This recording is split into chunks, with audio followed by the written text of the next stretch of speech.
Well, okay. The No video didn't. intro. Yeah, the intro said no. Cold open. StreamYard. All right. I like it. We Well, Welcome back, live? everybody. DJ here. DG over there. what is going on, everybody? And as part of our Indy Spotlight team, The Wall. Rocking my brand new Rick Blade shirt, courtesy of the captain himself. Yeah, man. That's awesome. You're an official Yeah. mark. Honestly, Well, it's the shirt that I had my eye on. I was like, you know what? I should probably get a Rick Blade shirt because You like can't go Rick after wrong with a Blade. Rick Blade shirt. hello there in the chat, Sarah. And we What's up, have to get Tara? this out of the way real quick. All right. Moving on. And and yeah, what a weekend of wrestling we experienced, gentlemen. Heck yeah! Great weekend, man. Between Friday and Saturday, it was just like back to back, awesome. It was great. I Yeah, said it man. We before. We're spoiled. we stepped out of the comfort zone. We left the school. We went to a familiar place, but we saw something new. We saw something different. Something that we don't get to see all the time. We went to a GCW show. Yeah, and boy, did that have an interesting moment for us being SPO fans and PWU Absolutely. fans, which we will be talking about a bit later.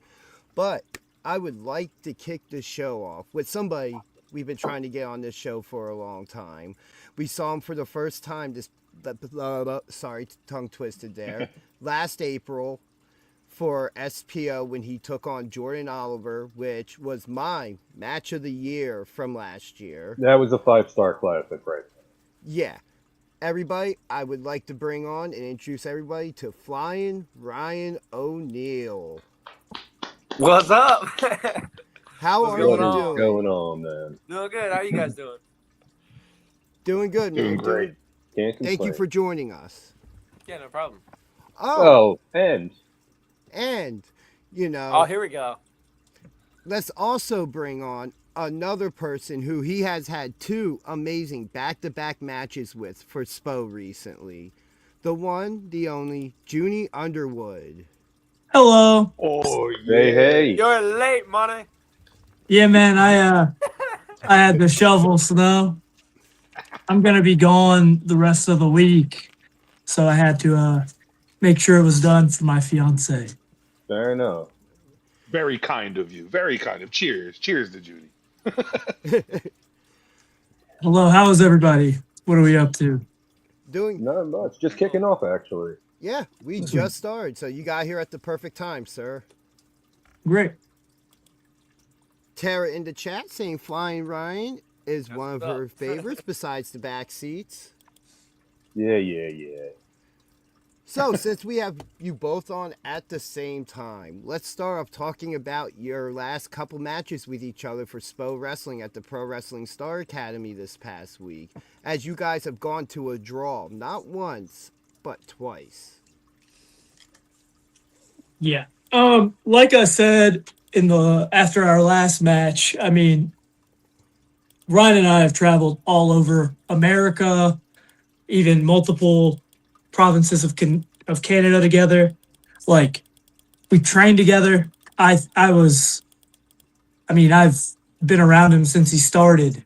So like, we both know each other probably, like I said, better than really anybody else would know the other rest, like another person. Like, there's very few people that I think know me as well as Ryan does in the ring.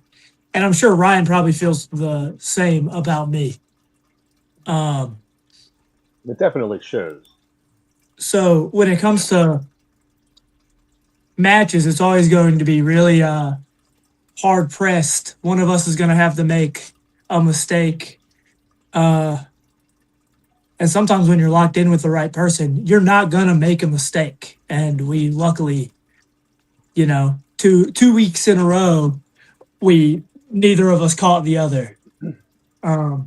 Which is crazy. Like amazing matches, dude. Like back to back. You guys threw down like the whole audience, everybody was just storming.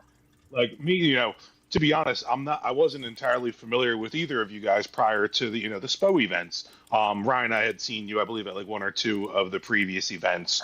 But Juni, I hadn't seen you prior to this, and watching you guys in the ring, just your chemistry, how well you flow together, and also your unique move sets, I was blown away. I was like instantly like, this right here, like this is the wrestling that I want to see. Oh, thanks, man. Absolutely. Yeah, thank you. No problem. Thank you guys for like Yeah. put on hell of a show both weeks. Like just Yeah. And I we'll get mean, that rubber match one of these days. Yeah, eventually. I mean, we're gonna be. I'm sure we're gonna wrestle all over the place coming up. Be sure to follow. Like if y'all follow us. Eventually, y'all will see like we have some stuff coming up. That can be very interesting. Could be very interesting.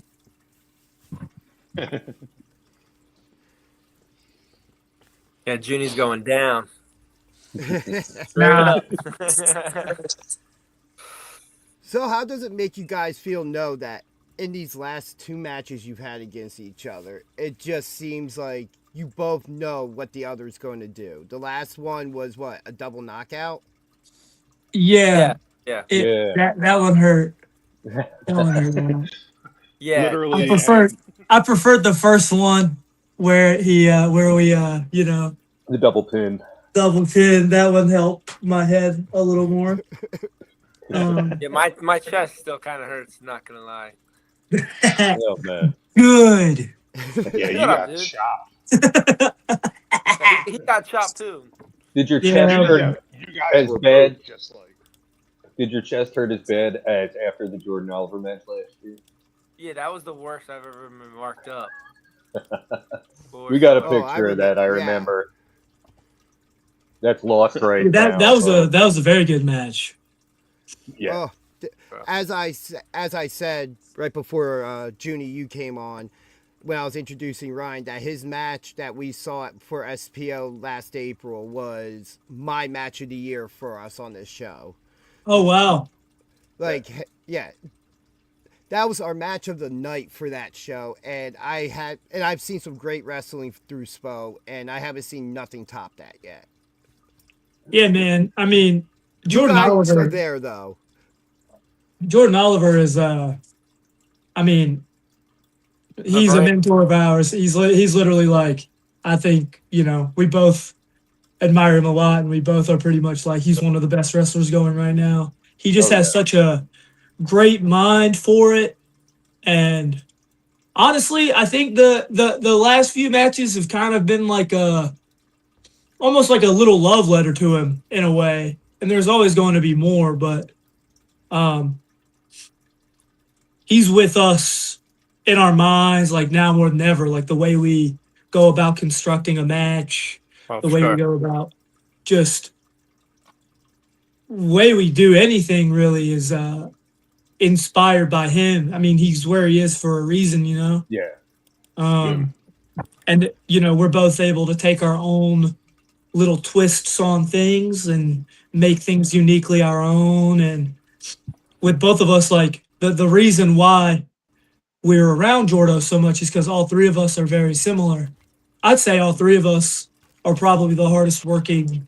And then you add Alec Price to the mix. All four of us are probably like, if not the hardest working professional wrestlers going right now, easily. All four of us are constantly at a show. We don't have days off. No. They're fortunate now where they can, their job is to take better care of themselves and they don't have to be on the road as much. And even then, they're still on the road as much. Me and Jordo, I'm going to pick up Jordo tomorrow after work, and we're going to start our trek to Dayton, Ohio for Wrestling Revolver. And then we're going to hop in the car and we're going to drive all the way to New Jersey so that Jordo can make J-Cup. And that's just what we do. That's just what we do. We wake up, eat, sleep, repeat professional wrestling, And it shows for you guys. every time you guys are in the ring, we can see how much has improved. Especially for somebody like Ryan, who we saw for the first time had what, maybe 20 matches under your belt? It was match 18 when I wrestled Jordan. And Everyone's now, getting the number wrong, so I figured that it's match number 18. There you go. I remember us talking, it was just somewheres around there. And then seeing you guys this past Saturday at the GCW Crushed Up.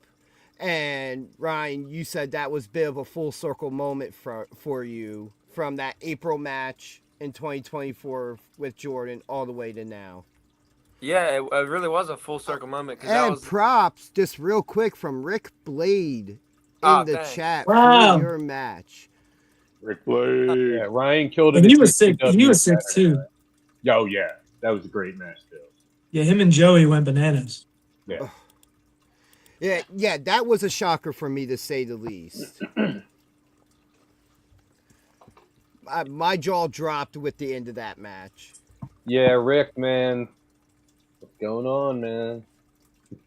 DVD onto the chair. After going through that- 2 doors. That was rough, man. Oh no, Tara, here we go. DJ, if you would. Yes, I will, because it is a gag on the show for this clip to be played. Thank you, Robbie. But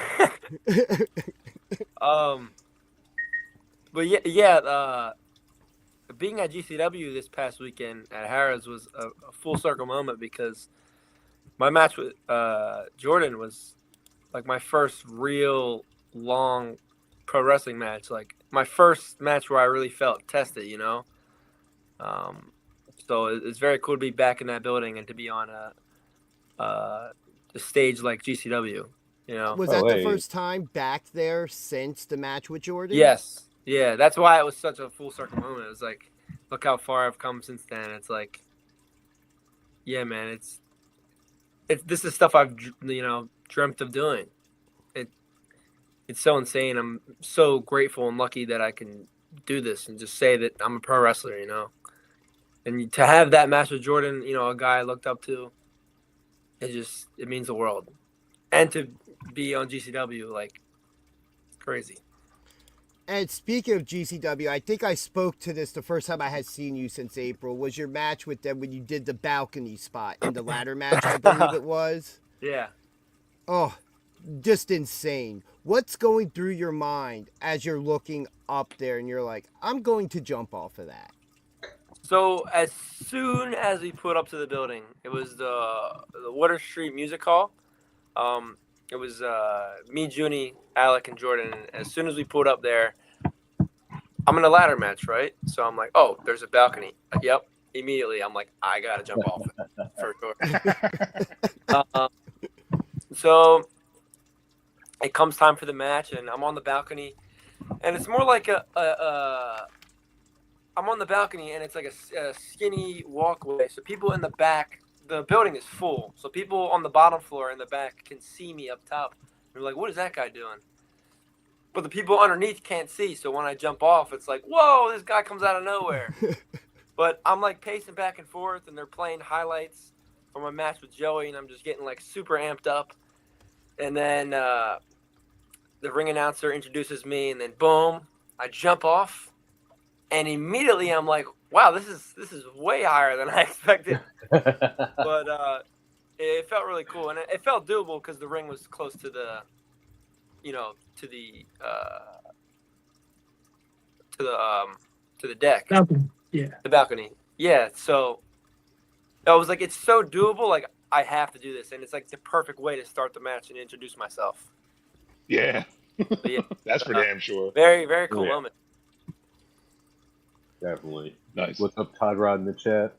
And I'm always looking for stuff to jump off of, like that in shows, like certain unique buildings. That reminds me of a certain other wrestler that was on that show with you Saturday that likes to jump off high stuff. Rick Blade, I'm talking about you.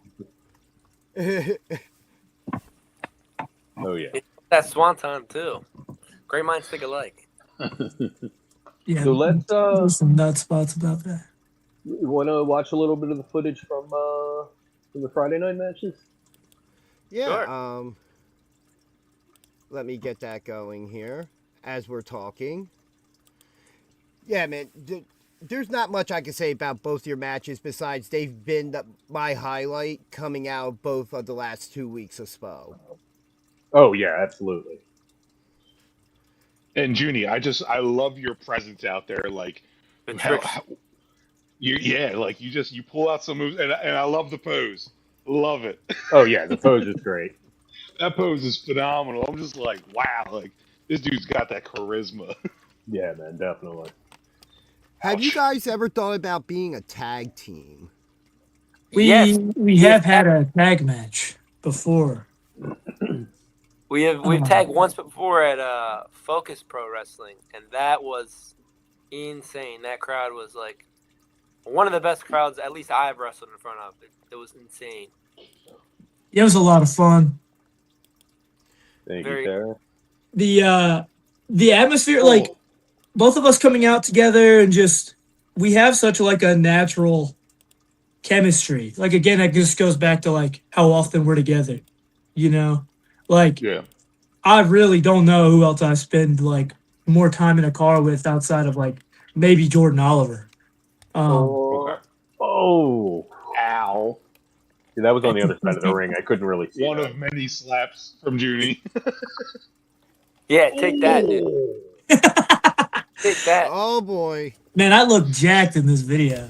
Oh yeah. Yeah. Well, you are, man. We're getting there. We're getting there.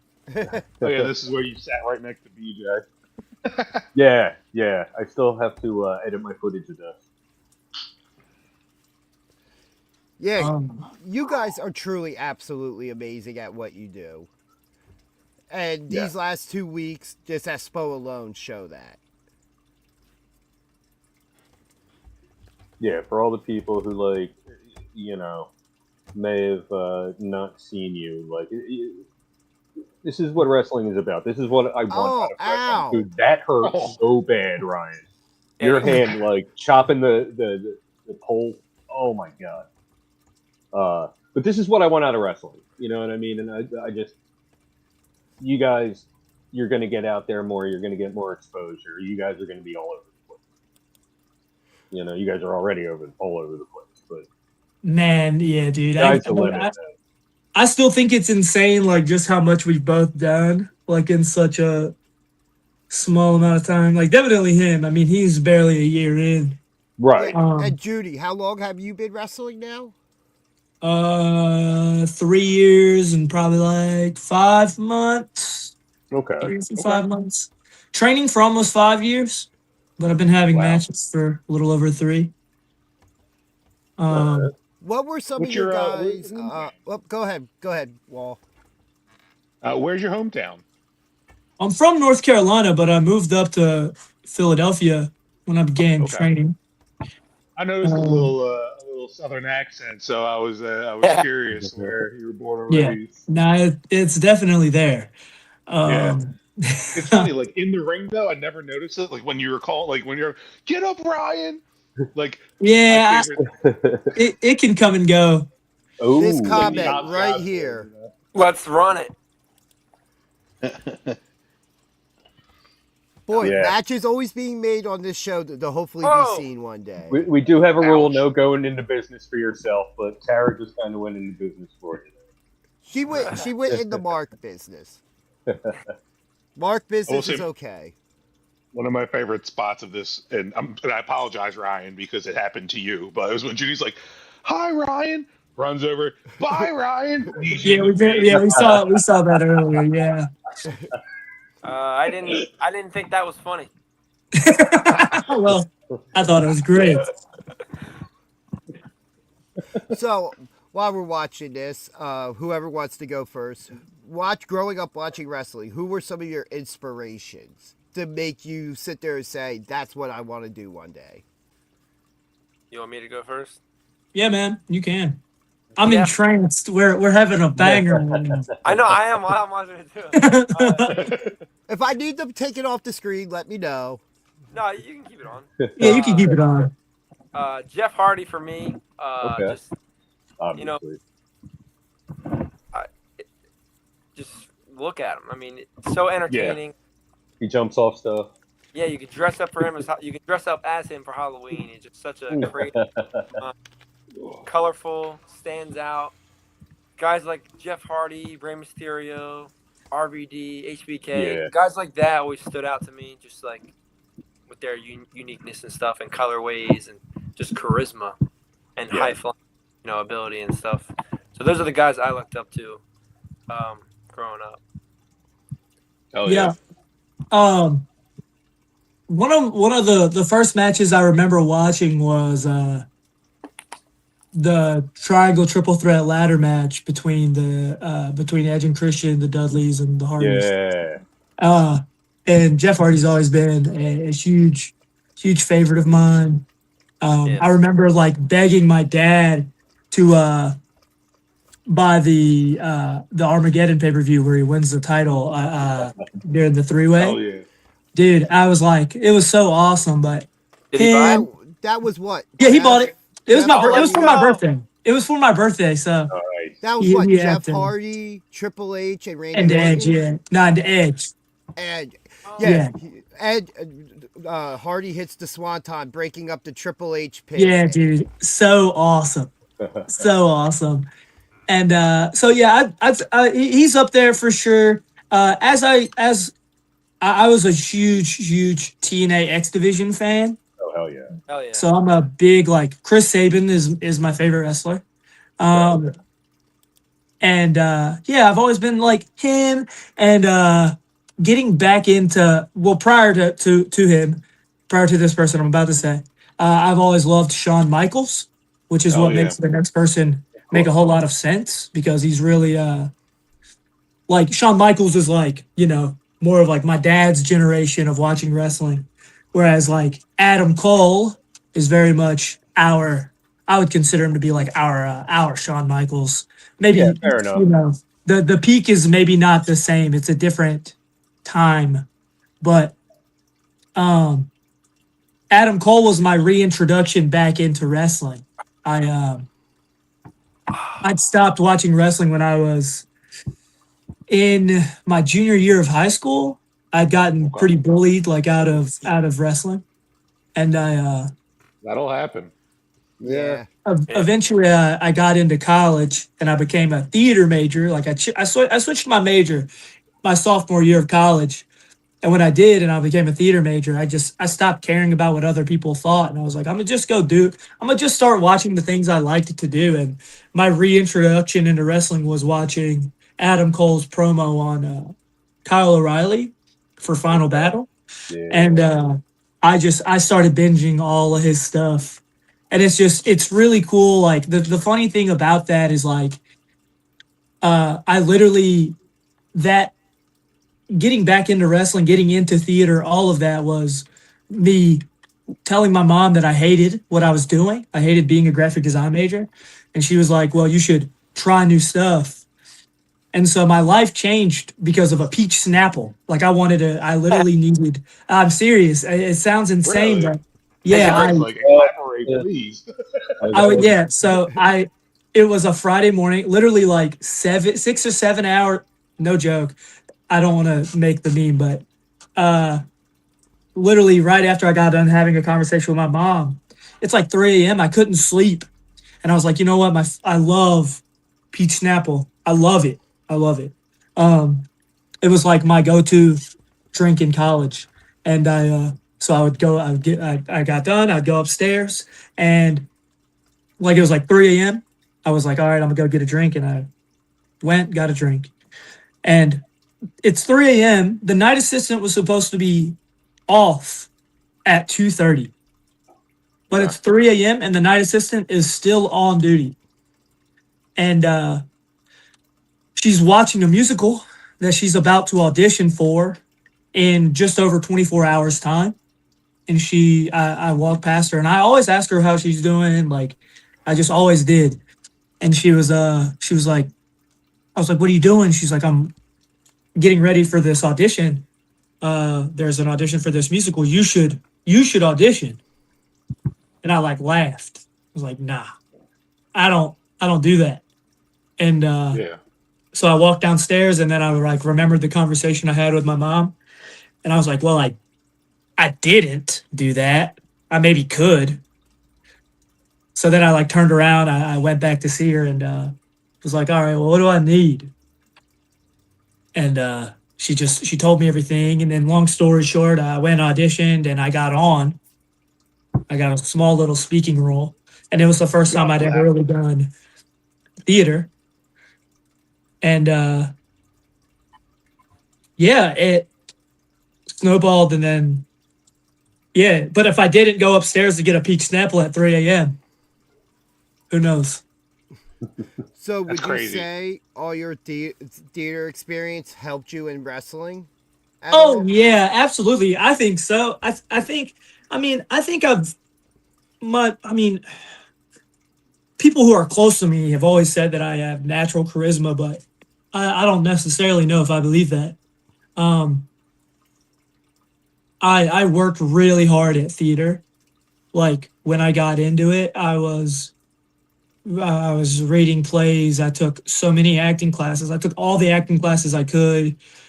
Um, to the point where I was, you know, I knew pretty much every form of psychology within acting. I learned pretty quick. That's just all I wanted to do. I just kept doing it, kept doing it, kept doing it, and then eventually COVID hit, and I was watching Adam Cole versus Johnny Gargano 2 out of 3 falls, and I was like, it's my favorite match, Oh, and I was like, man, dude, I wish I could do this, and um, at the time, this person I was with, she was asking me questions about things that I wish I would have done or wish I could do or dreams that I had. And I was like, when I was a kid, you couldn't have told me different. I was going to be a professional wrestler. And she was like, well, why can't you? And when she said, why can't you? And she was like, if you say money, it's not a good excuse. You can figure out how to make it work. And I was like, well, yeah, I mean, money's the only excuse. um, Yeah. and then I made a plan. I executed the plan. ooh. And now here I am. Here you are. Yeah. Making great friends. That's awesome, man. That's a great story. yeah. That's crazy. All because of a peach Snapple. You know what that All means? because of Pete Snapple. When you make it, you gotta get that sponsorship from Snapple. Yeah, man, I'm gonna reach out. Gotta get the punk boat with in the bottle cap. Yeah, man, tell them how they're dream makers, man. They don't even Yeah, know. we gotta get your picture just on the peach Snapple. Yeah, man, that'd be awesome. In the pose, of course. Oh, What naturally. about dream opponents? That's something we like to ask everybody that comes on this show. Yeah, I mean, I guess like getting to wrestle any of the names that we just said. Like, I'm sure if he could wrestle Jeff Hardy, he'd shit a brick. Yeah. Yes, I would. If I could wrestle Jeff Hardy, I would as well. Definitely consider we're from the same state. Right. Yeah. But Chris Sabin, Adam Cole, Kenny Omega Ooh. for me. For sure. A lot of those kind of feel like we're running out of time, but I hope that's not true, I got a name Yeah. for you guys. How about Osprey? Yeah, I mean, Osprey would be great. I would like to wrestle Osprey, but like a dream, there's something, Fair dude, enough. Yeah. there's something about like, man, dude, Kenny Omega just make me want to run through a wall. Osprey's great too, but like seeing Kenny he just gets me amped up, man. He just Yeah, Oh, here it is. Oh, Yeah, yeah. knock each other Count out. clean out. Excellent ref work. Yeah, absolutely. Like I can't say, even just while we're talking, sitting here watching this back, it's you guys are move for move. A lot of high impact moves. I think you had Mexican Destroyer Ryan off of the second rope at one point. Yeah, Insane. Yeah, I love that move. Ryan. Love it. Canadian. The Fun Philly fact Destroyer. about that move is that Juni actually did that before me earlier in his career. Yeah, Really? yeah. It was one of my first finishers. Okay. That's a little fun fact for the duel. You could say that I stole it from Juni. I did not, but He totally say- didn't. When he did What? it, the first time he Well, did it, I literally was like, "Yo, what?" I'll use it as tribute. I was like, "Where did you get this from, bro?" And he was like, "Oh, what do you mean? I just thought about it."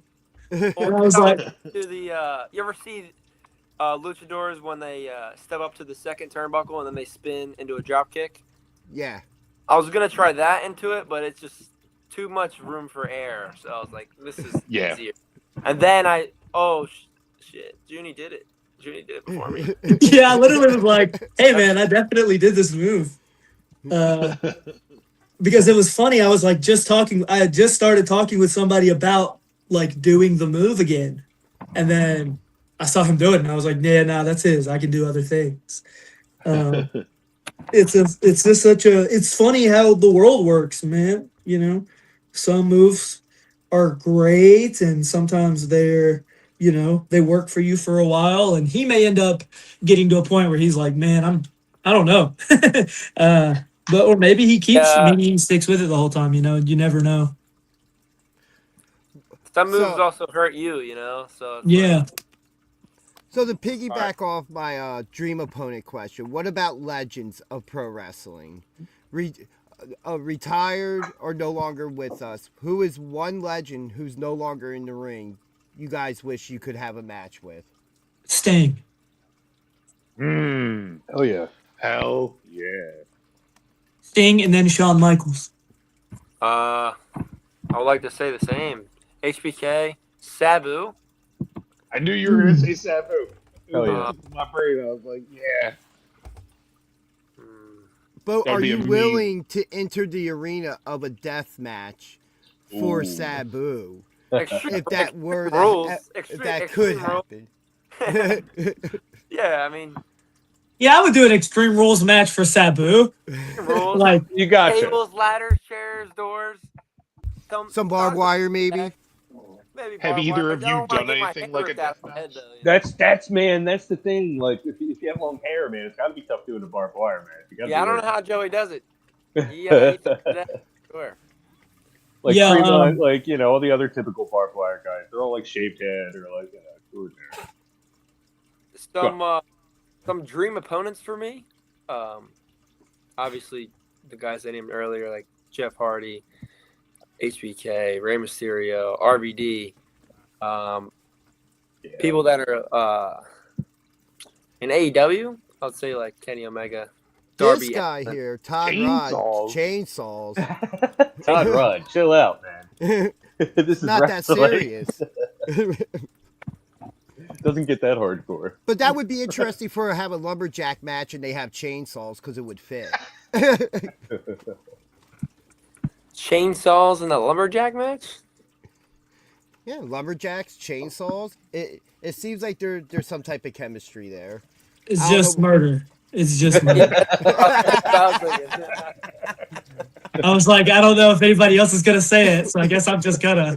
It's just murder. Just burn. illegal. Yeah, Charge a little more for tickets. Yeah, and honestly, you're I was gonna a little- need to pay bail. Yeah.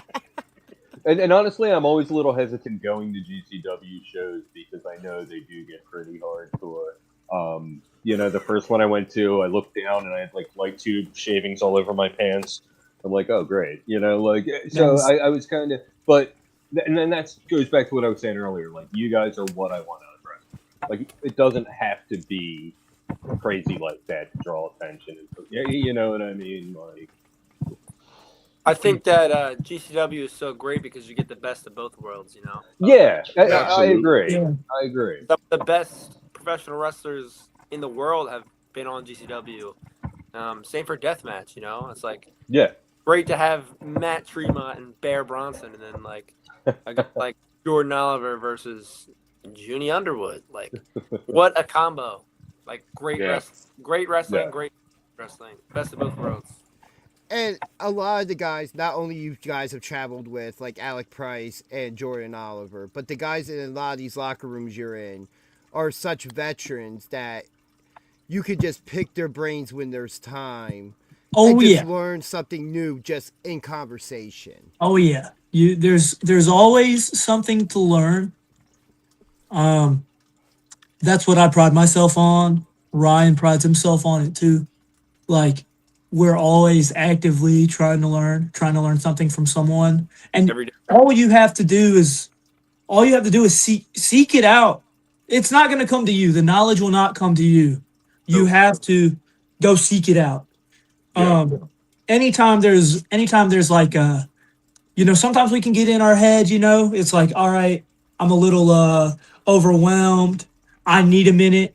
Have your minute to yourself, recharge, but like it's important to really utilize the time that we have to make a stronger connection with so many of these people. I mean, we're in locker rooms with the Bear Bronsons. This past weekend, we were in the locker rooms with my trainer, Uncle Speedy, Speedball Mike Bailey. Like, you have to be able to, ask them any question, ask them a question about their career if you don't know something. There's always something to learn. Always. There's always something to learn. Never. Speaking of speedball, he walked by me Saturday twice during the GCW show, and it's been a while since meeting a wrestler I've been starstruck or something, and I wanted to say hi. He just walked by me. I was just like, and just starstruck. Yeah. He's got an aura about him. He's such a great guy though. So great. Yeah, he's not somebody I've ever heard anything bad about. No, man, he's He's awesome. he's a wizard, man. Yeah, Like, man. he is like a dictionary of pro wrestling. Yeah. Like a great mind. Great person. That's to learn. crazy. Yeah. So, He's great to have on our side. Yeah. So what would you say right now in your careers is your biggest accomplishment? Oh man. I did it. I'm doing it. Yeah, honestly, that is the best answer.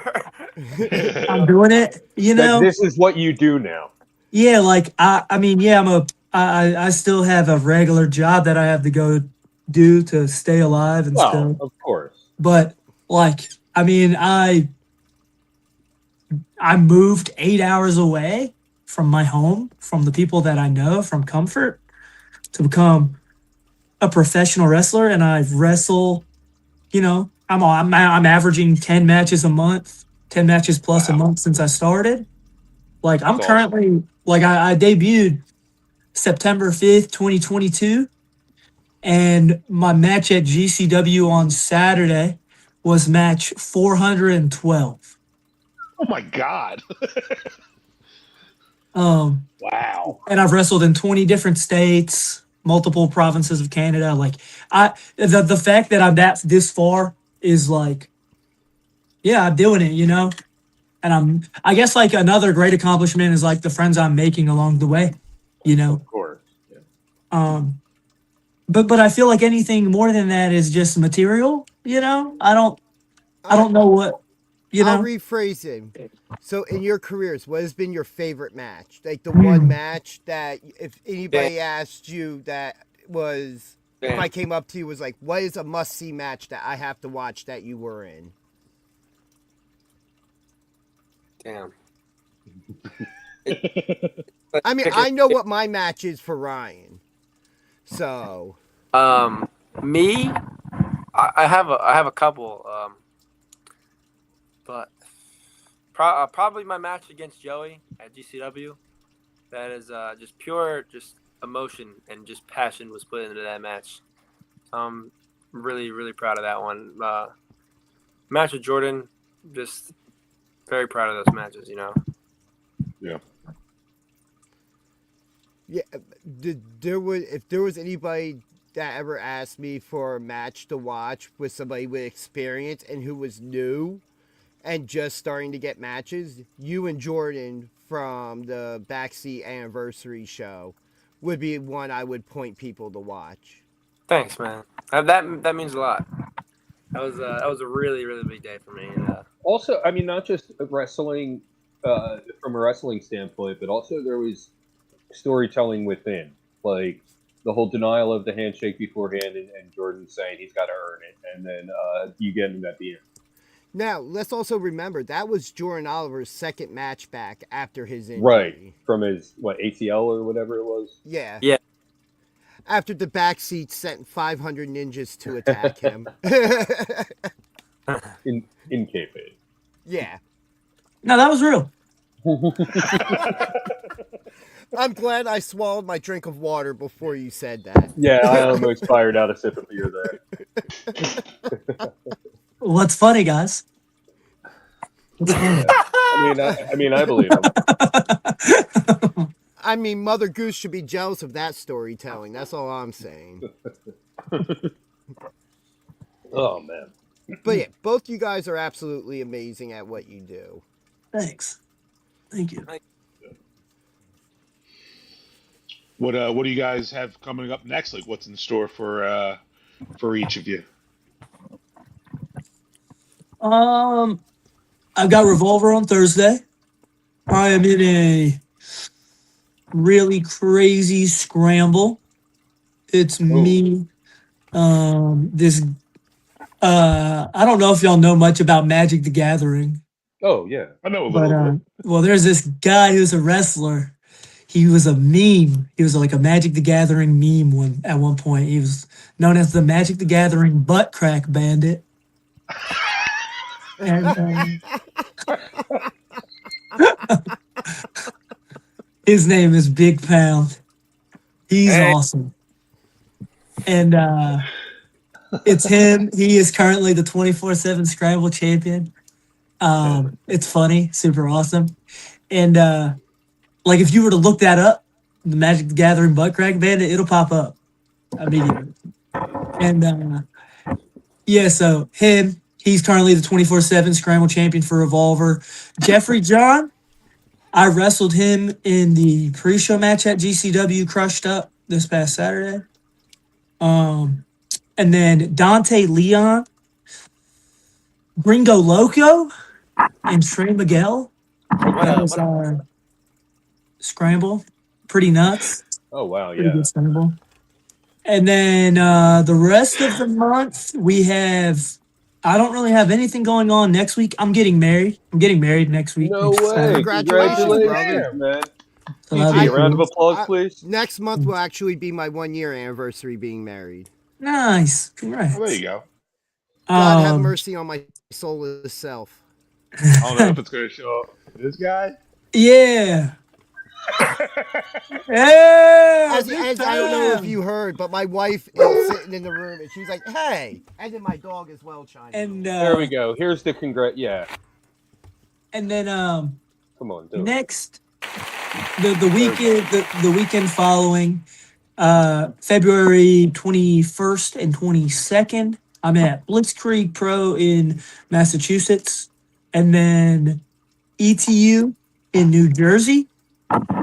And then the last weekend of February, GCW is doing a Rochester and Connecticut loop. Oh, nice. And then Alec Price and I are going to be going to Alpha One in Canada. Very nice. And you got a full month. Oh yeah, always. We never You got know. to stay busy, you know? Yeah. If somebody, we say this a lot, if I'm not doing it, odds are someone is. Someone's And, getting that money that you could be getting, right? And I'm not going to let that happen as much as I Fair can. enough. Yeah, absolutely. You know? That's Oh, the yeah. work Got it. ethic right there. Yeah, Yeah, and any promoters that may see this, book these guys. Oh, yeah. Seriously, Absolutely. you're not going to regret. Especially, I did see a graphic for you, Juni, for WrestleMania week, or else I would show that as well. But Yeah, no, it's older. I posted mine way before now. Hold on, I got you. I got Juni. Just give it a second. but yes, serious. Ryan, what about you? Any dates coming up? Yeah, I'll be at ETU with Juni this weekend. I'll be helping out at the J Cup, and then at end of February we'll be at GCW. I'll be at Rochester the 27th. And the next day I'll be at ISPW in Jersey, Oh, nice. and Nice. that Sunday I have PWJ against Allen Angels. Wow. Devious Nice. Cat and a couple others in a cage match. That'll be really cool. Oh, damn. The weekend after that is GCW. This is March 6th, 7th, 8th. This is GCW, Kentucky, Ohio, Yep, and we're gonna be there. I was just leaving it at February, bro. If we want to keep going. We got so much. I was Look, ending there. Look, he has to try to beat you somehow at the moment. Well, I'm going with him, so he's not beating me at all. That's why And here we are, still at a no contest. He's had more matches on GCW, I think. So now the real question is, when do we get the third match with you guys for SPO? No telling. Yeah. There's no telling. You guys are booked. Well, we may be able to do some coming up, but I mean, they may want to, spread the wealth a little bit. Of course. We can always come back to this, wrestle some other people, try and get some wins under our belts. It's backwards, but Yeah, that's me. No, Nah. Yeah, it's good. the right way for us. Correct. Yeah, that's There you me. go. That's I. Wait. He is I, and I'm him. There you go. Nice. You gotta like that. Yeah. Oh, have you not Like that liked it before. before now? No, it's a bunch. It's a bunch of people. Nice. It's not the actual post. Gotcha. Trust me, I'm a real one. You're a what? I'm a real one. You are a real one. We're always liking each other's stuff. It's like that scene in Cars. Where that like one little tiny car is like cheering on Lightning McQueen. It's like, that's my friend. That's us. Speaking of that movie, you know what's always bothered me just real quick about that movie? That there is a junkyard in that movie. And so that means that what's the tow truck's name? Mater. Mater. Yeah, that he's literally in a graveyard of dead friends. Yeah. That's why he is, a loon. So, who are you guys trained by? I know Ryan. Ryan's my cheeseburger.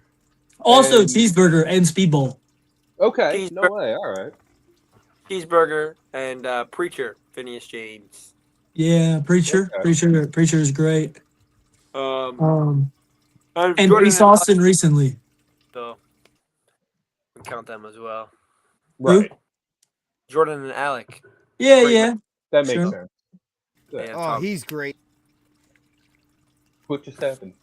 I think DG The almost fell internet, out. that's what happened. Yeah, I thought you were falling out of your chair, man.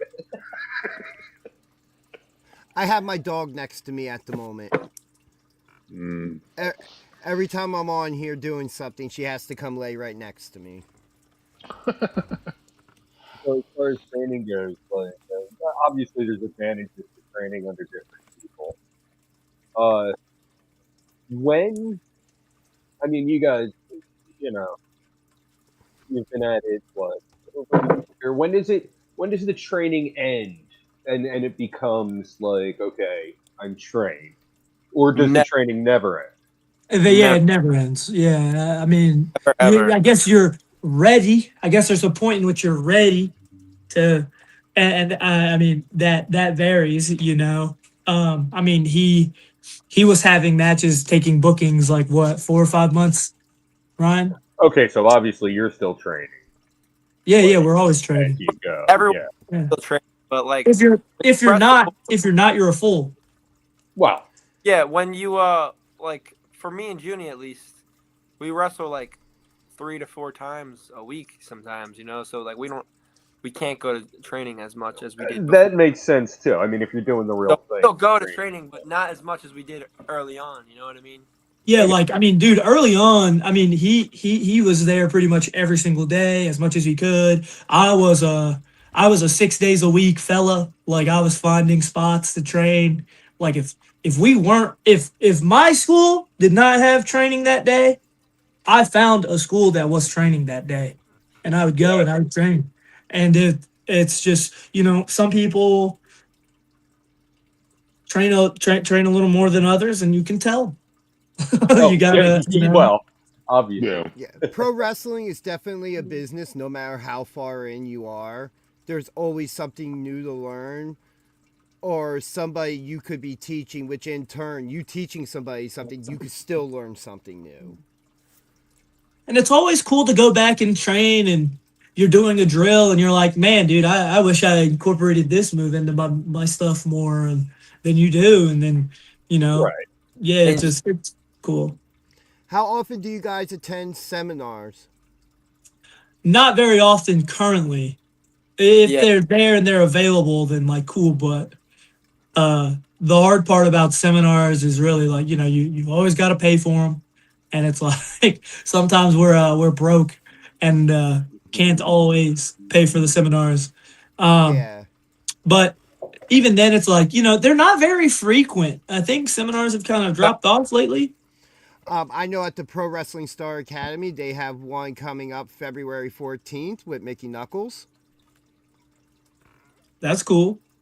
I'm getting married that day. Getting married on A Valentine's wrestling Day. seminar is not more important. Come on, Juni. Absolutely not. Just dip out on the Good man. reception. Zero shot. Zero chance. He's doing the right thing. Yeah, no doubt. Absolutely. Zero doubts about it. And I get a weekend to rest my body. Oh, yeah. There you go. Well, you won't be doing much rest, I would imagine. There you go. There it is. The wedding, it's really, it's I don't really even that. know if that's PG. Oh. You're funny, Ryan. It took him to play that for me to go, oh.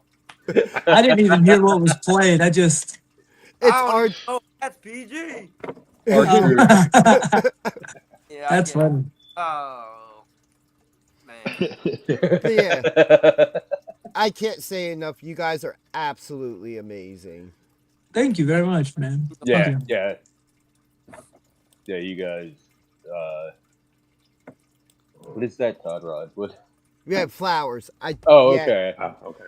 Yeah. Todd Rod giving you your flowers in the chat, as are we here on the show. Thank you very much. Absolutely.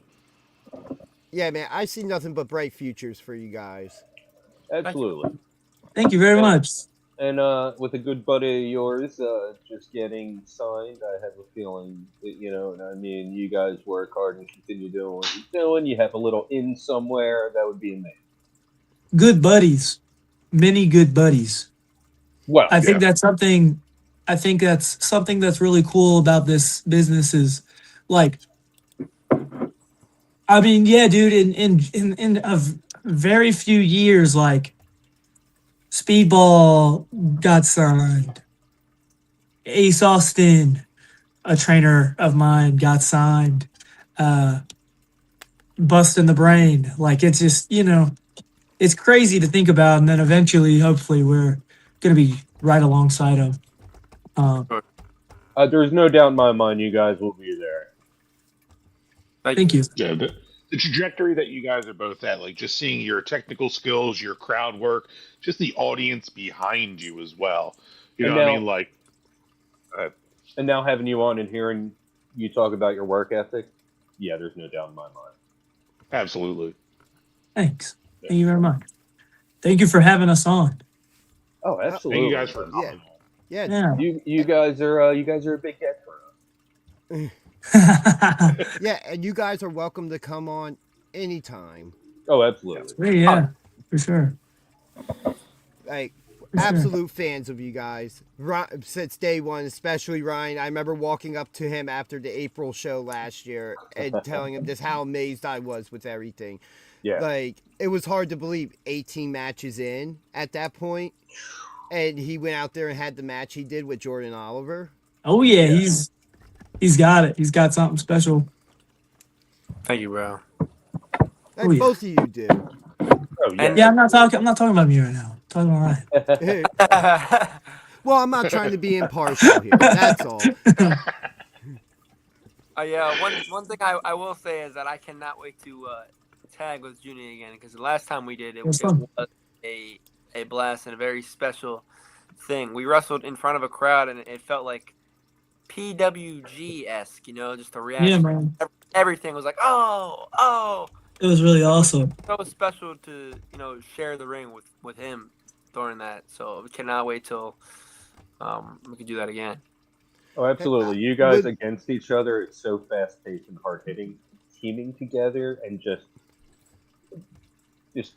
dog-walking whoever else. Like, I mean, I can see it just bang, bang, bang. Between Juni, you have something behind in your curtain. Yeah, it's my cat. What the hell? Yeah, between Okay, SPO and PWU, I would love to see you two chase those tag titles at some point down the line. I think y'all guys, Oh, that if would you be have great. as much chemistry as you do against each other, I can only imagine as a regular team how much better that chemistry would get.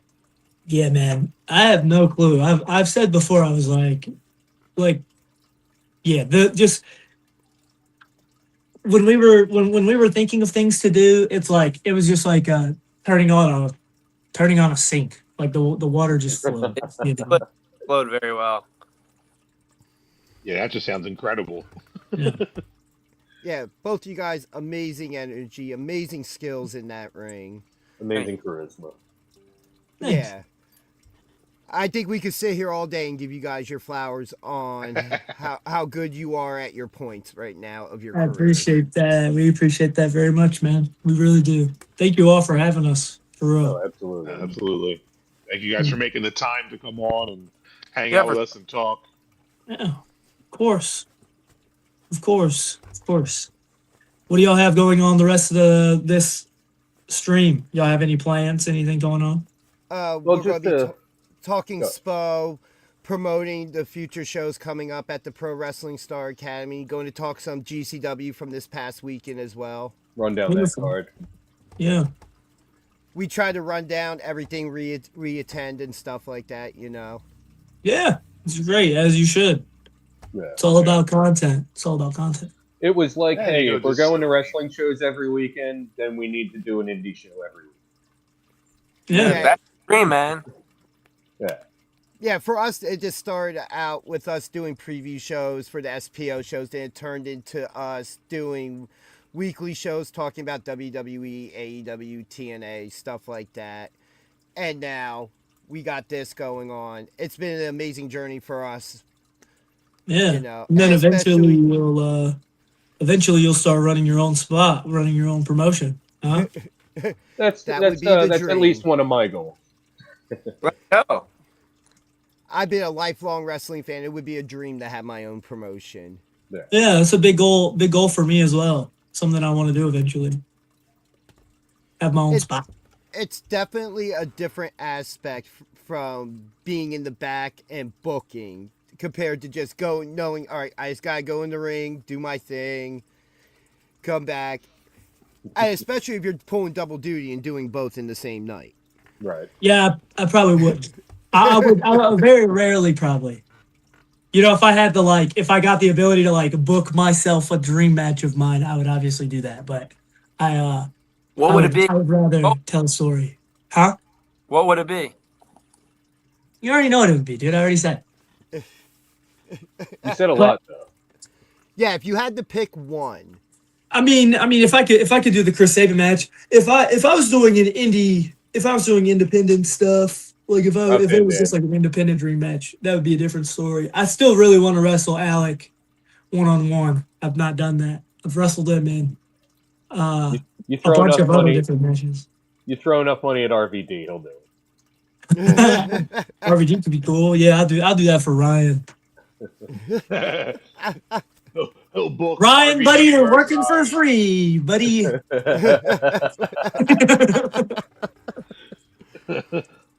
Oh, you What you guys would are have made absolutely went to great. RVD. Yeah, what you would have made? Going to RVD, player. But you're going over on him. Hold on. Don't make him a promise like that. I'm not. I mean, if I were booking this show, Yeah, well, I'm booking it. I mean, if I've learned anything watching you two guys recently, I'm booking a no contest. No. it's Nah. it's a I ain't running doing gag that. on this show because every time we do a prediction show, I always want to pick one match as a no contest just to do it. You never know, man. No contest is pretty realistic. yeah. Thank But at you. the same time, when you're doing a prediction show and a big Billy chop goes to the loser, you don't want those little technicalities in there. You don't want like him calling a no contest. You know, you want to be very definitive and decisive. But every time I've picked it, it's happened. Oh. Look, I know I'm going to be taking a big Billy chop in the next month. I get it. Yeah, so we had Billy Gold on the show last week, Nice. or was it the week before? Was one was of the last two. week. Last week, Last yeah. week. And His he first said, week is a member. and he throws out there like, well, you guys do all these predictions. You know what? We need to up the ante. How about the loser of the next one takes a big chop from me? Nice. It unanimously passed, surprisingly. Yeah, we were all about it somehow. Now in retrospect, I'm like, I don't know if I want We all my chest about caved in. Well, now we got to up the ante. You see, now it has to be, loser gets a Billy chop, but then now you also got to get a Juni chop and a Ryan chop because after seeing Friday night's chops, those look almost as painful. I was told I was told before, not exactly by Ryan, but I have a top three painful chop. Okay. Ooh.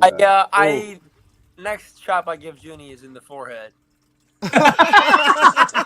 So I got a question. So who has been the worst chop you've had to take? Jordan, For me? Yeah, like of all the wrestlers you wrestled, what was the most painful chop you've ever experienced? I don't know. A lot of people have said like Jordan, but I don't know if it's I don't know. But I also don't feel like people really He's got those skinny arms though. I don't feel like people chop me near as hard as I chop them. my first match with Jordan, I never experienced chops like that before, and he. Oh no, we have photographic evidence. I'm about to say, I wonder if I could find that photo. It's on your Instagram, but good luck finding it. It'll take you out. I could probably pull it up. Yeah, that that did not feel too hot. Ooh. Have you ever had a chop off, Juni, with Oliver? Yeah. But that's what I was saying. I didn't feel like it was that bad. Like I mean, like they felt like chops. I don't know. I'm a weirdo, I guess. The only time a chop had really like stung me was him and I had a fatal 4-way after me and him not after the last match we had, but the first match we had at SPO. We chopped each other a lot in that match too. And like I had a little bit of like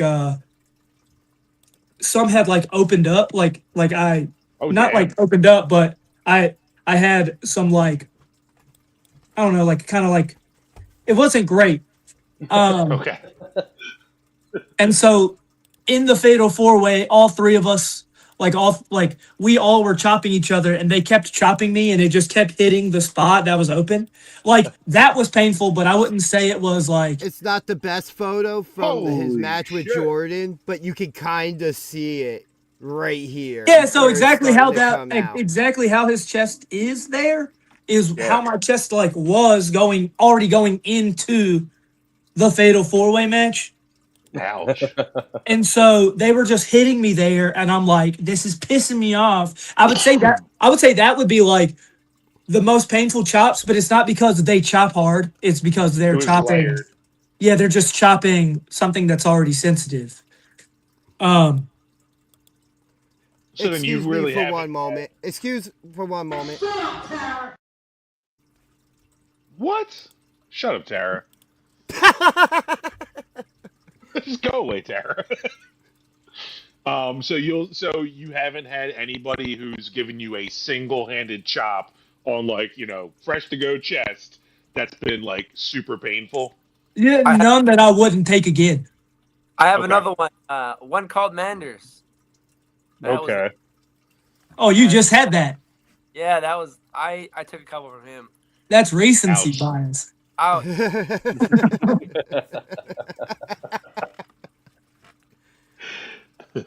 So, as wrestling fans, let's take this a little bit further. Who's somebody you would not want to take a chop from that you've watched? I don't know. I've been Speedball told me Roderick Strong chops the hardest, but Oh. with that being said, I would like to take a chop from him to see.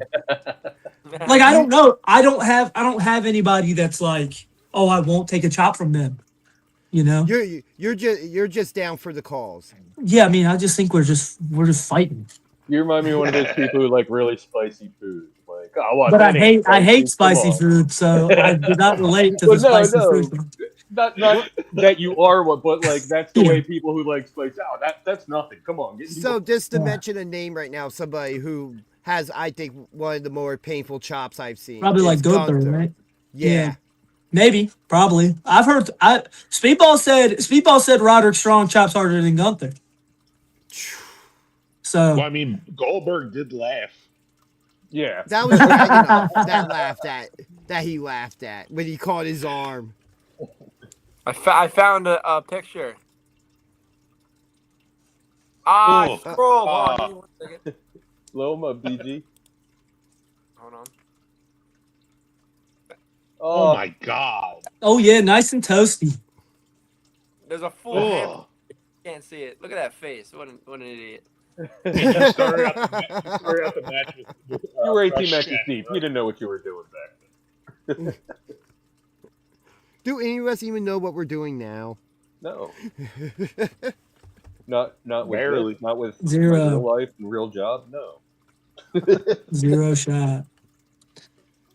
I just keep doing what seems to be working. Yeah.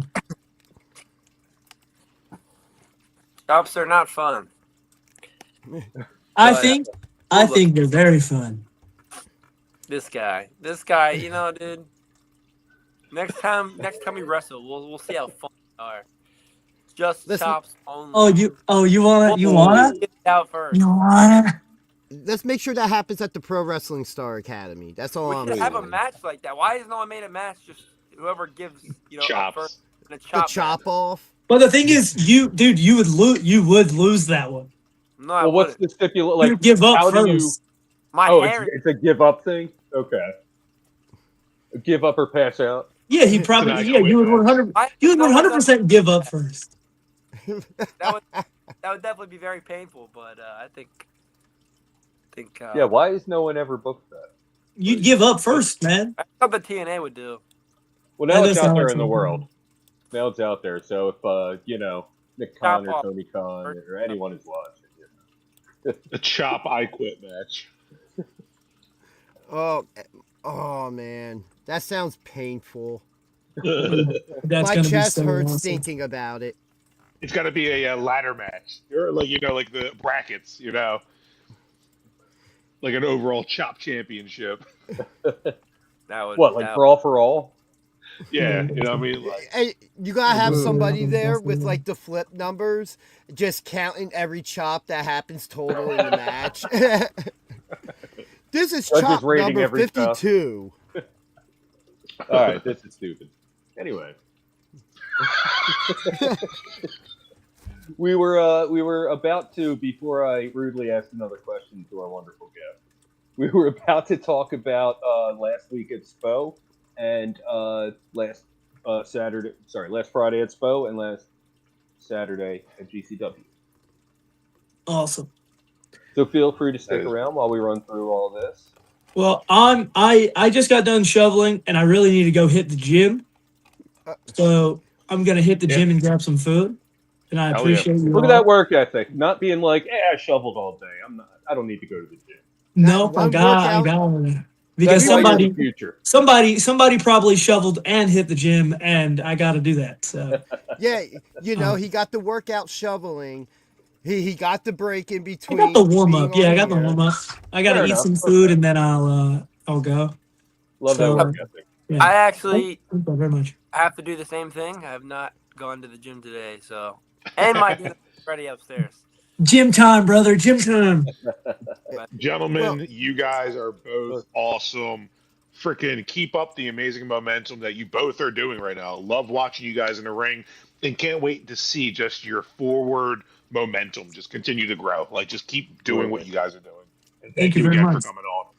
Yeah, Thank you you. guys are absolutely amazing. You are welcome to come back on anytime, and I can't wait to see the third match with you guys at SPO whenever that may happen. Awesome. Thank you very much. You guys have a All right, good time gentlemen. at the gym. Thank you. Sure. Peace out. Yeah. Oh, there we go. We got the pose. Have a good one, guys. Peace. Take man. it You easy. too. Thank you for being on. Thanks a lot, man. Thanks for having. Oh, that was so cool. Well, ladies and Feel like gentlemen, such a mark, man. that was Flying Ryan O'Neal and Juni Underwood. Great guys. A huge future in this business, and I can't just say enough great things about them. Yeah, no, they're Like the I said- future. Absolutely. They are wrestling in the future. They are what The wrestling two is. matches, the two back-to-back Fridays that we've had with them are just insane. The matches were insane. The fact that they're both draws make perfect sense because they are just like an equal match for each other. Yeah. Knowing each other so well, you know, in such similar styles. Yeah, definitely. Yeah. Yeah, so All right, well, I will be right back. boy, I should everybody's just leaving I should probably take this opportunity to use the bathroom. to stay here with me till our other host gets back. Yeah, man, I wish he wouldn't have beat me to it because I just had 2 beers. But yeah, man, amazing guest we had on. Yeah. You know, everybody, go check them out.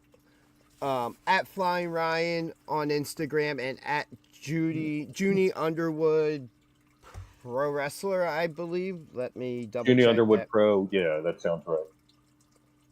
But let's be specific. Let's not just say it sounds right. Yeah, Juni Underwood Pro. Follow Okay. them over on Instagram. If they're at a show near you, go check him out. You Like, won't if you don't regret go- it, I promise. And pay whatever the entrance is just to see these two. Like, first of all, you're going to see some other stuff you like. It's going to be a good time. Second of all, I know you you're said going to you see these do. two. And these two are going to be what you want out of wrestling. Todd Rod, the show's not even over yet. We still have more to talk about. Yeah, man, we still have to talk about 2 shows. Well, you know, before we talk about Friday, BJ, if you have to step away for a moment, do your things. I would like us all present for this. Yeah, I Fair had enough. 3 beers, so that's why I had to. I was like, I'm holding Yeah. it for this entire interview, but I have to go All right. as soon as you know. All right, be right back. Don't make fun of me. So your reaction to having Ryan and Juni on? Dude, like that was just so cool. It really, it's awesome when like, you know, I've always followed like the mainstream wrestling, like the WWE. Well, pretty much that's it. I never really watched AEW or TNA. So like when I got back into wrestling a couple years ago after almost like 20 years, you know, it was cool watching like, you know, the WWE stuff happen. And I'm like, awesome. But then, you know, I started following the indie stuff with you guys and I was just like, whoa, like this is a whole new world. And not like, you know, just an Aladdin kind of whole new world.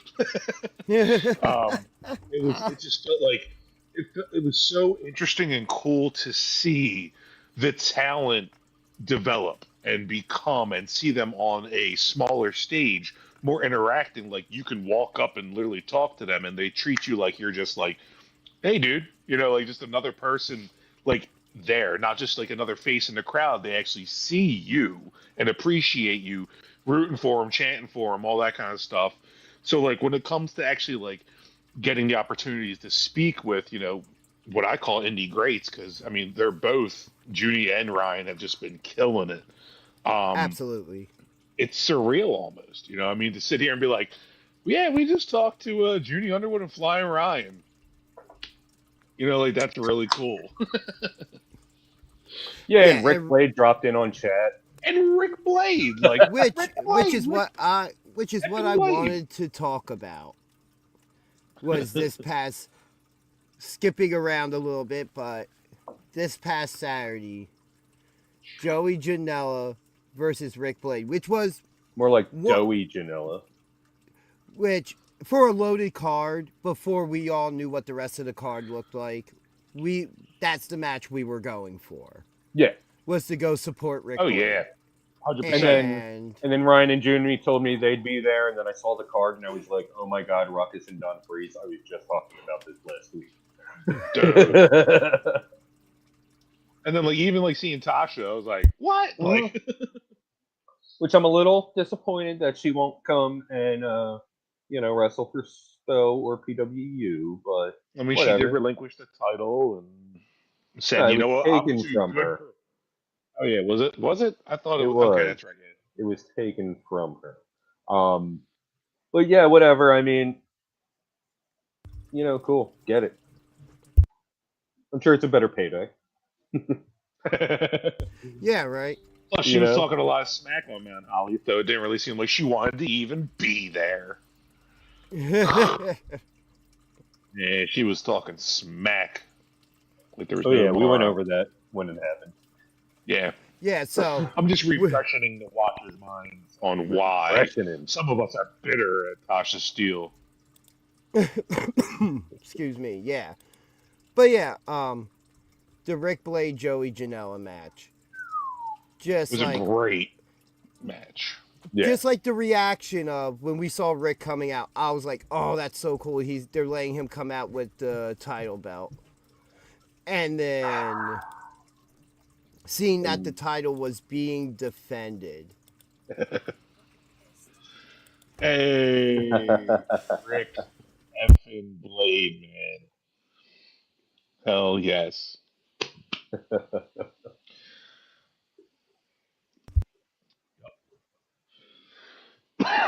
The three rotating wise marks. Yeah, right. Yeah, the reason we went out, but man, what a hell of a show. Yeah. Yeah, and then just seeing when I realized that the belt got handed to the ref and that he was actually defending the championship, I'm like, they're defending the Trent Acid Legacy Championship on GCW, on Triller Plus. Which was huge in itself, but then you're Absolutely. like, oh no. Yeah. Oh no. The entire time I'm like, does this mean like if Rick loses it, it's gone? And I'm like, what? Like, that's ours. Like, that's ours. It's ours. Like, what are you doing? No, he just got it. Rick just got it. Like, come on. He just beat JP. I was all like, yeah. That's right, Tara. I was like, yeah. Yeah, man. We marked out. You were right there. We marked out. She was there. She saw it. Oh, yeah. Yeah. I feel like that's insult to injury.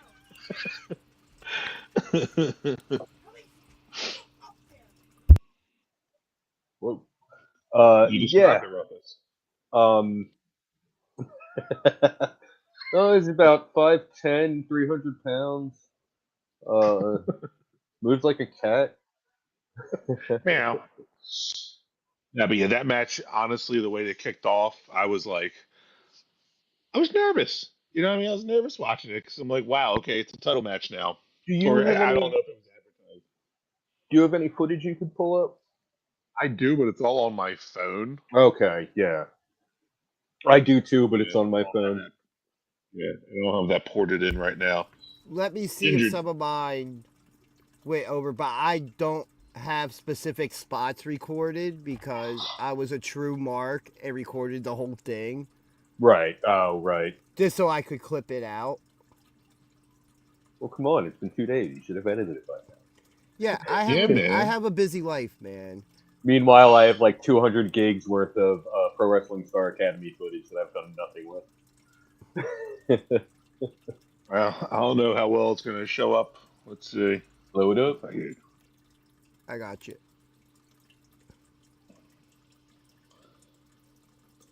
I Oh, love this man. move. I'm a huge fan of Tarantula, and I love when Rick does it. Oh, yeah. Oh, yeah. So nimble. Let's see what else I got.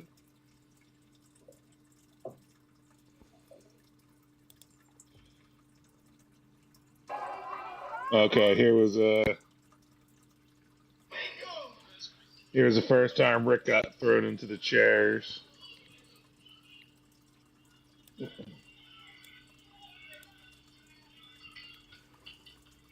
Yeah, that's not going to be. We couldn't see anything. I have this here. Hold on. You know, I was saying this on Saturday. The drop kick to Joey to the face. Okay. Is I feel spoiled at the SPO shows because like I'm front row, so I can get like really, really, really good footage. Yeah. But, like actually being at the show like so far back, everything was super zoomed. Yeah, and like even Mawa, we were like too close. Yeah. Let me see if maybe I can set this up to will it loop. Yeah, it will. All right. But yeah, this match was absolutely intense. If I can get this. Oh, Ah, damn it.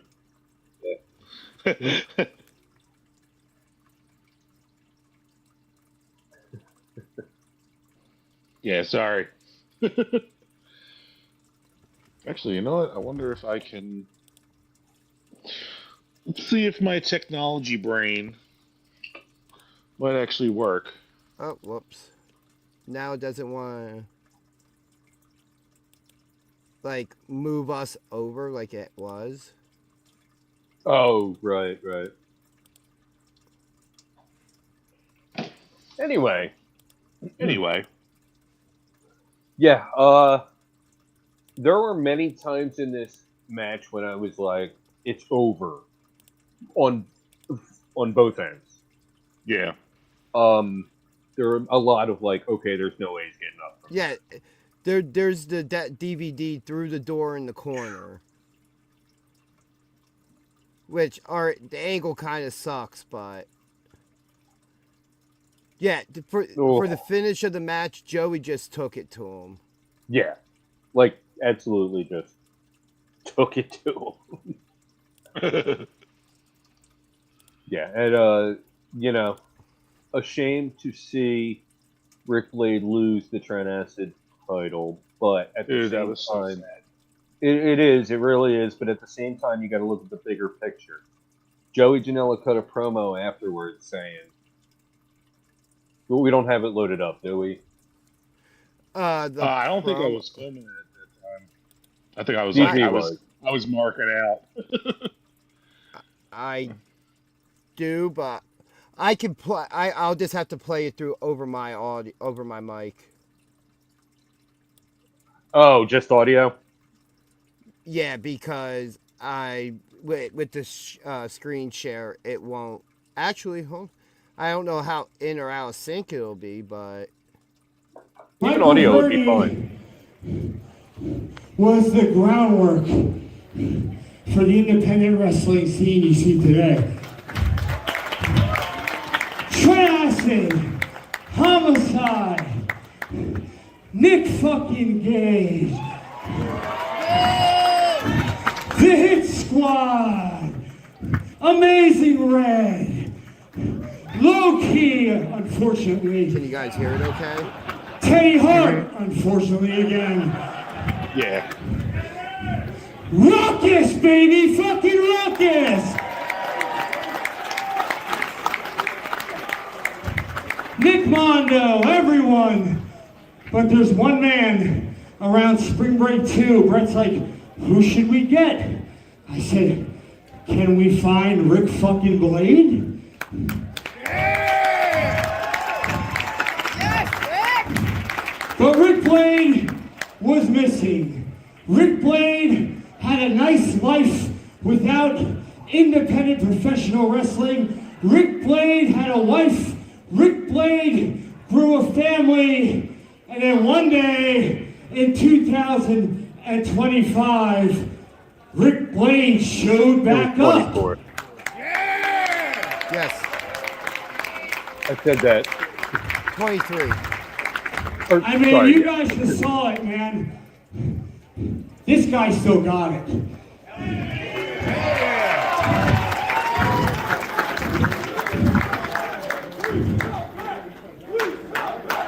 You still got it. You still got it. You still got it. You still got it. One of the first wrestlers to get me in. I looked up on LimeWire. I looked up on fucking Owen Hart death video. And you know what popped up? Rick Blade missing the swanton off the truck. I said, who the fuck is this guy? This guy is great. And now in 2026, I just beat him for a legacy belt that I'm going to take all around independence. You're the fucking man. I love the fucking past. I respect the past. The only reason I'm here is because the past. These guys laid the groundwork for us. These guys laid the groundwork for GCW. These guys were the true warriors who didn't know about CTE. They were going to cuss every fucking match because they love this fucking shit. And the only reason I'm here right now is because guys like Rick fucking Blade. What he said. What he said. So, all of a sudden I was okay with it because A, that was an amazing promo. B, he's taking the Trent Acid belt all over the indies to defend it, which is amazing. Absolutely. I mean, not just for PWU, but just for indie wrestling in general. Yeah. And I mean, you just look at the names that have held that belt. And Oh, yeah. even just the gold one. Channing Decker. Homicide.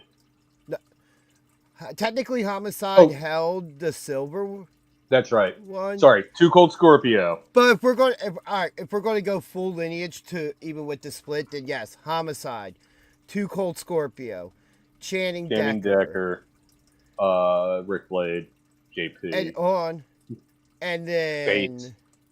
and then hold on, and then the belts got split after Channing Decker won it. Jordan Oliver got the silver. He had the gold. Oh, right. And then it went to Face. Right, Face. That's right. I forgot Face held it for a while. Willie Mack almost won it. Yep. And then Rick Blade was the one to dethrone Face. Rick Blade held it till JP. And then that spawned the PWU World Championship. And then when the Gold Championship was brought back, Rick immediately won it back after getting his rightful one-on-one rematch. Yep. And then Joey Janela did the unthinkable. Yeah, wow. Yeah, I wasn't but expecting now- that at all. No. But You guys can vouch, as can plenty of others that were standing around us. When that match ended, my jaw dropped. oh yeah. Yeah. I was dumbfounded. I'm like, seriously? Seriously? Do we have that? Do we have the finish in your footage, and you're just hearing us like, what? Hold on, I might. I do. I definitely do. It was just a shocking moment, and now the idea comes: what are the repercussions and the ripple effect that's now going to have in PWU? For real. Well, we still have a title. Well, yeah, and I did get a moment to speak with Joey Janela after the show. Oh, did you? Yes, and when I spoke to him, He didn't say when, but he'll be showing up at some point. I mean, he is technically now, and this pains me to say it, he is now our champ. No, JP is. JP is still. I know, but that's 2 PWU titles. You know what I mean? Like, yeah, JP's still our champ, but now also Joey Janelle also is a champ. All right, here's the audio.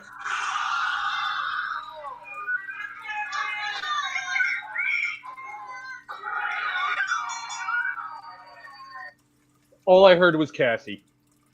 Yeah. I can't get that high pitch, but yeah, no, I didn't hear us. Nobody We were can. like, our jaws were just, we couldn't even vocalize it at that point. Yeah, I may have dropped a couple F-bombs. Yeah, my jaw was just on the ground. I couldn't believe what I just saw. Yeah. But you know what? As is a term in football, any given Sunday, it only takes 3 seconds to win that to win a match. I prefer any man with 2 hands as a fighting chance. Yeah. I'll be down there for a minute. Go ahead.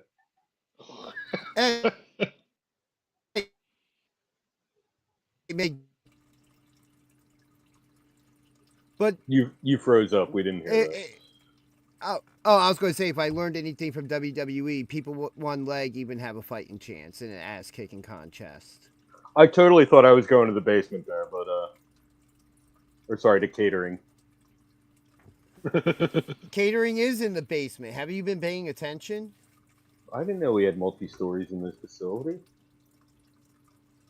It ain't my fault you haven't been paying attention. Maybe you need a dry February as well.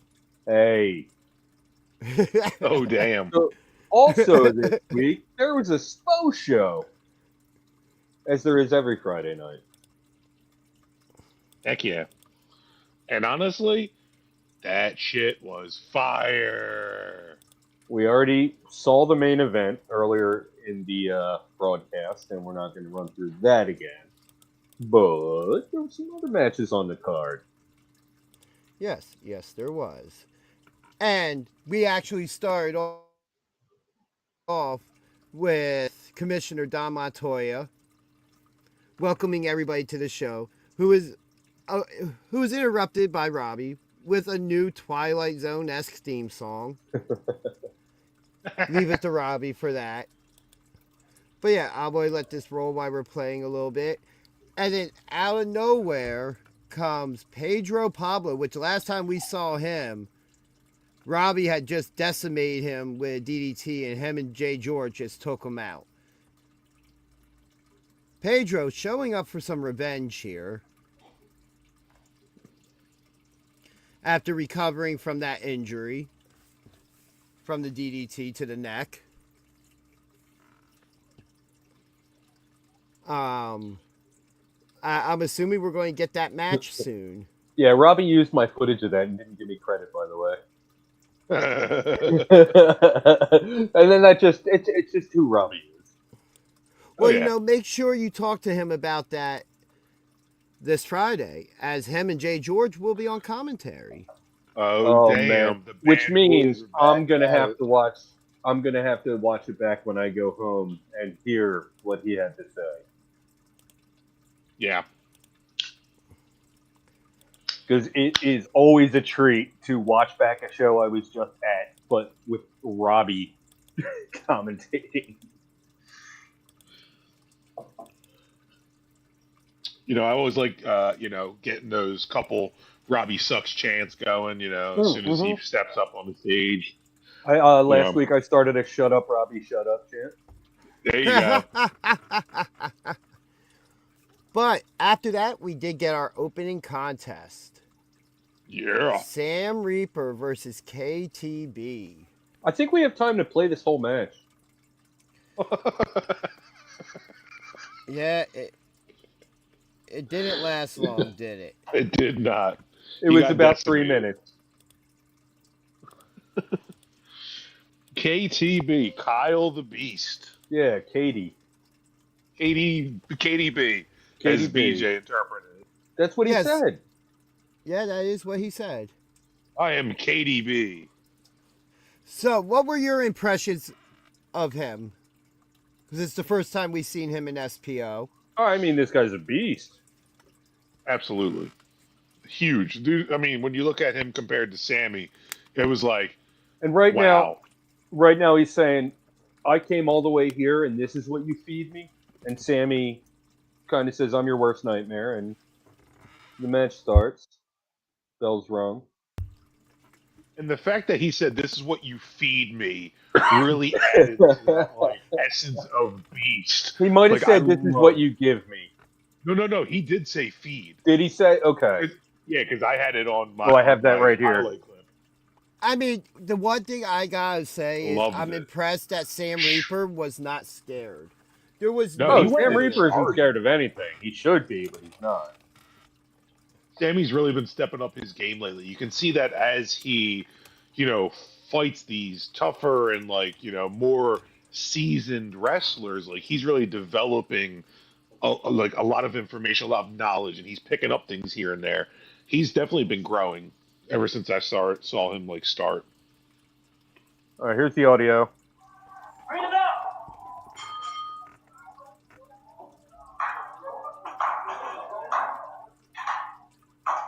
I came all the way here, and this is what you feed me? Yeah, you're right. Okay. Yeah, and it was like, that is amazing. I was like, yes, this dude is the beast. Looking forward to seeing him Friday. Seeing who he eats. Yeah, sadly, I'll have to watch it back after on Saturday because I won't be able to attend this Friday. But I look we forward will to seeing definitely him. be seeing KTB again this week as well. That's what I just said.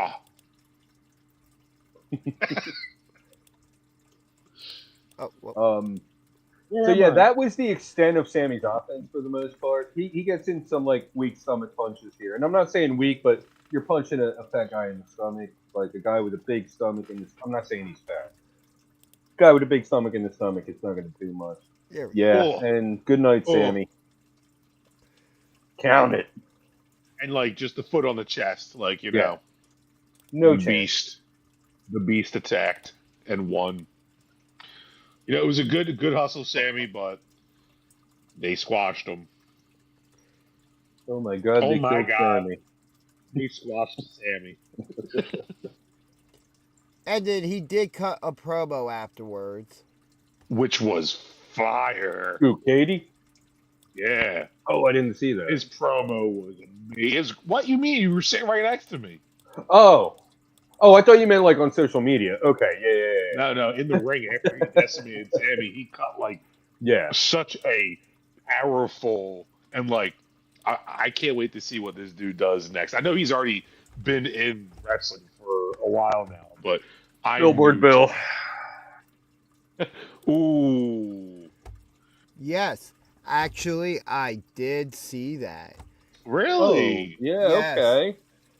Midnight Express is going to be a hell of a card. Wow. And I wish I could go to Vegas to see it. But I will watch it on Trailer Plus.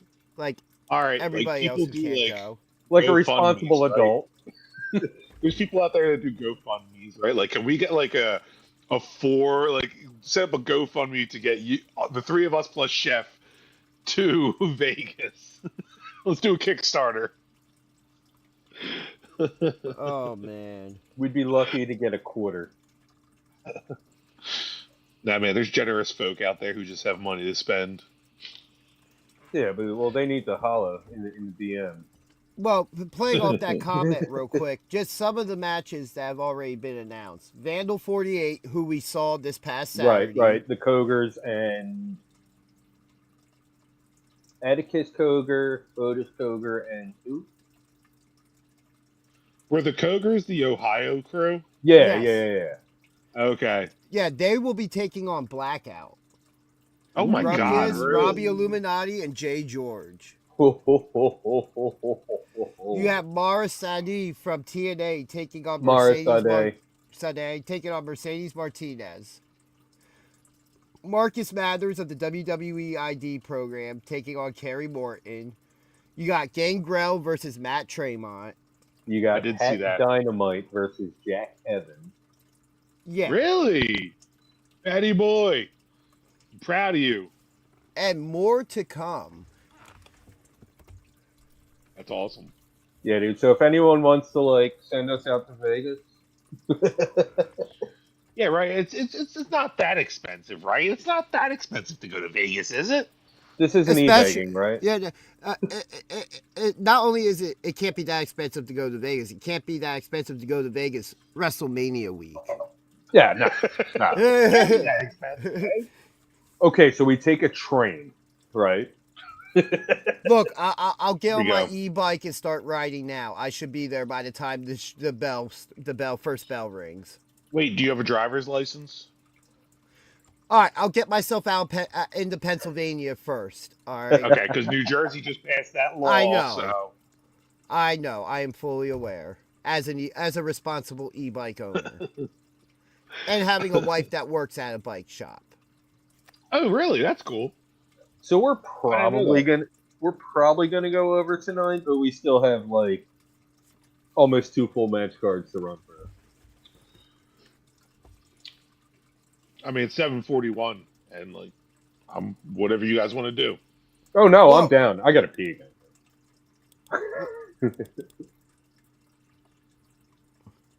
Bye-bye, bitch.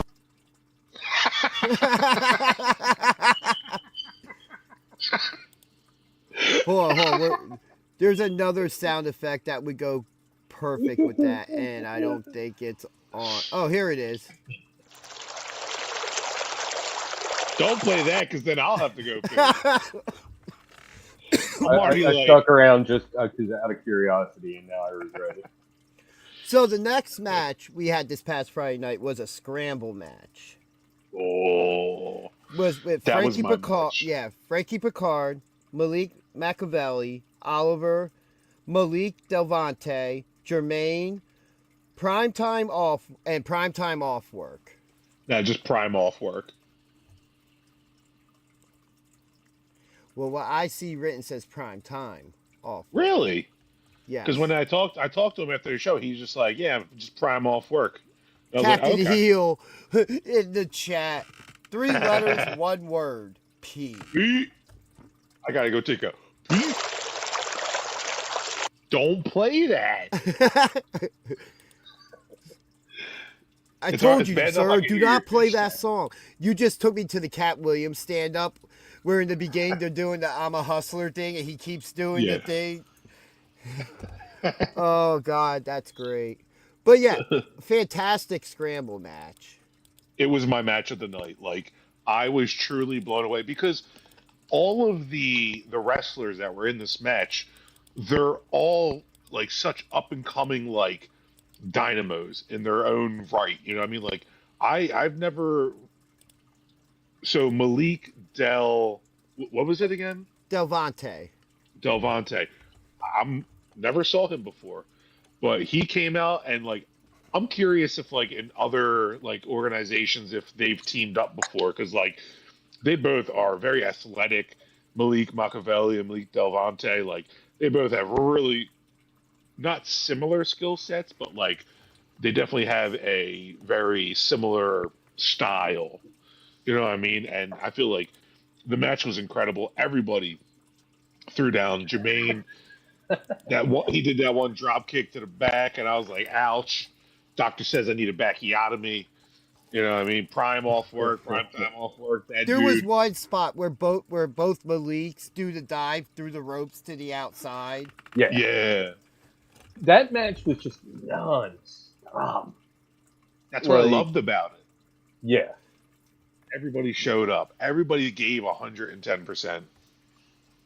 Yeah, and the one of the major veterans in that match, Frankie Picard, who's been in the business forever. He's done celebrity boxing and everything. Picks up the win.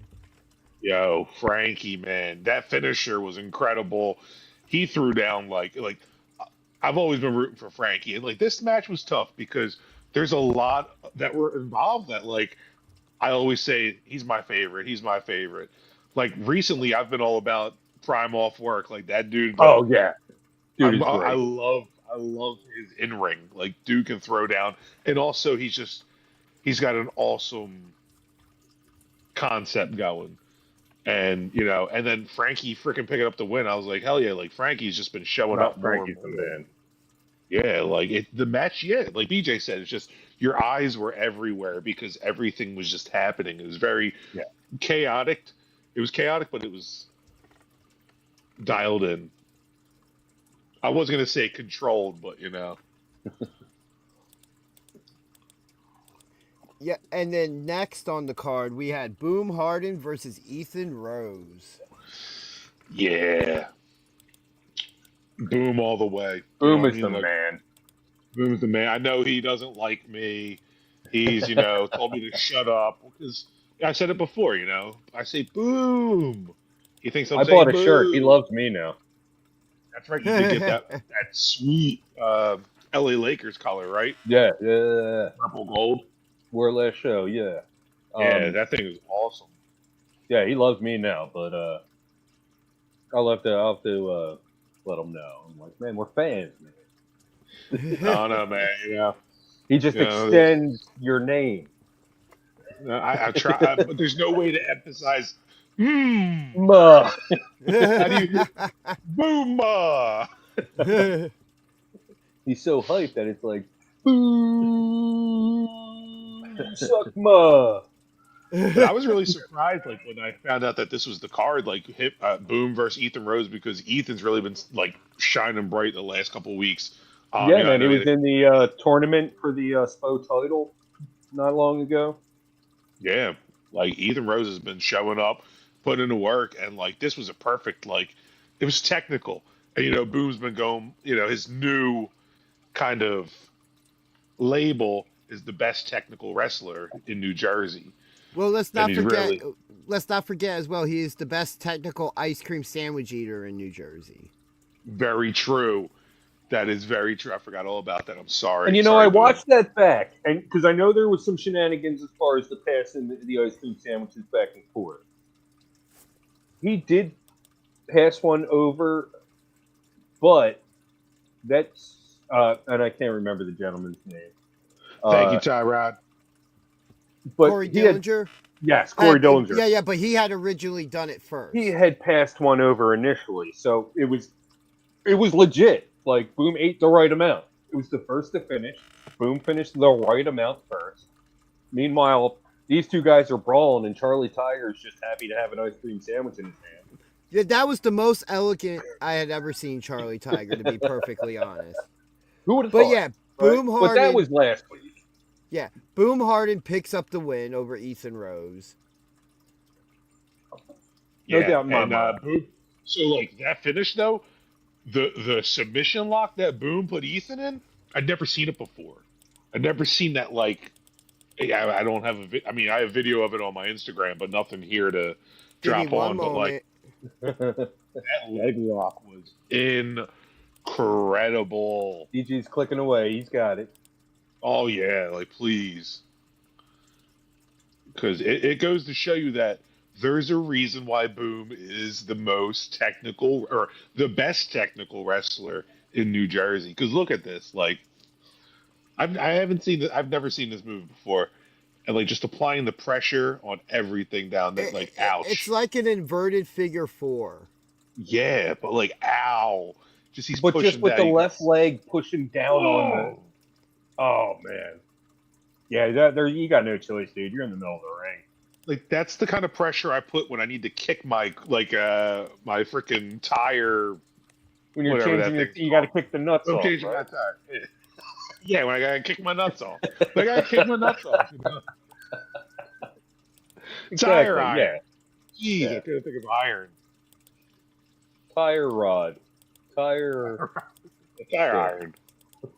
The tire rod is mechanisms. But yeah, Boom is one of the greats right now in my eyes. Like he's just killing it. He's just killing it. Yeah. I feel like it's not going to be long before we have the possibility of him and Alex Rivera one-on-one. Oh yeah. Him or Pat Dynamite, if Pat Dynamite's able to get past Ooh. Declan Grant and their ladder match, Oh Because- yeah. whenever that does Honestly, happen. in SPO, I haven't seen anyone rack up more wins except maybe Billboard Bill than Boom. Boom's been crushing it week after week after week. But like yeah, you, but yeah, after that match, we had a promo from Mother Endless. Another one. She wrestles, right? no comment. You guys have seen her wrestle. Yeah. But I want to Yeah, see we her called her over wrestle at the Bob in also. SPO. Yeah, I want to see her throw down in SPO. And like, I'm eager, man. You know, we've been getting a lot of promos. I want to see some action. Yeah, it's one of those things that has a slow burn, but I think when we get there, it's going to be good. I have faith. Well, she's wrestling Saturday, correct, over at APP? No, she is managing, I believe, but she could end up okay. wrestling still. We will have to wait and see. I thought I saw her on a flyer, so I just jumped to conclusions. Yeah, but Yes. that flyer, we already know Zenith is being replaced in that match, but we don't know who yet. Okay. So that flyer is just super inaccurate right now. Card always subject to change. Always. But yeah, let's talk about the match before intermission, the 6-man tag. The rep, all 3 members, Nate Wallace, David McCall, and Chris Bishop, taking on Rio Roman, Just Saying, and LJ Wash. It was Yo. so good to see the rep together as a unit. I mean, seeing Nathan Davis great, but throwing Chris in, oh my god, that was a treat. Let's just hope that next time we see them in a 6-man tag situation, they have a little bit better competition. You know, that match, it was really good. My favorite part was the going into the finish of the match, which I'm about to play now. Dude, all I have to say is Chris Bishop, he stole the show. Oh, He absolutely. was- Like this right fire. here, that Oh, code wow. breaker. What a sell. And even right before that, he did this amazing somersault off of the ropes. Because when we were sitting there, BJ and I, he's like, "You ready? You guys ready for this?" Oh, yeah. You look right at us. We're both filming. Like, jumped up, bounced on there, and did like a somersault onto. I can't remember which one he was fighting, but dude, Bishop stole the show. He was throwing down all night long. Like he really like was just stepping in and doing like the heavy lifting, you know. Like it was a great match. There was a lot of entertainment too. Like LJ Wash, man. Like I started following him on Instagram. That dude's cool, man. That dude's funny. And also he threw down, you know. But also he tried to do some Michael Jackson stuff and got knocked out. I was gonna say knocked out, but you know, keeping it PG. I think Juni already got us past that tonight. So. Did he? I thought it was just the Janela promotion. Oh, yeah. Janela definitely got us past. Dropped a couple Fs. Yeah, and then we go into intermission. We come back to Tarzan Duran versus Nigel Carter. And this is something that's been building for a couple weeks now. Pete's boy Nigel. Maybe the past month. Golden Child.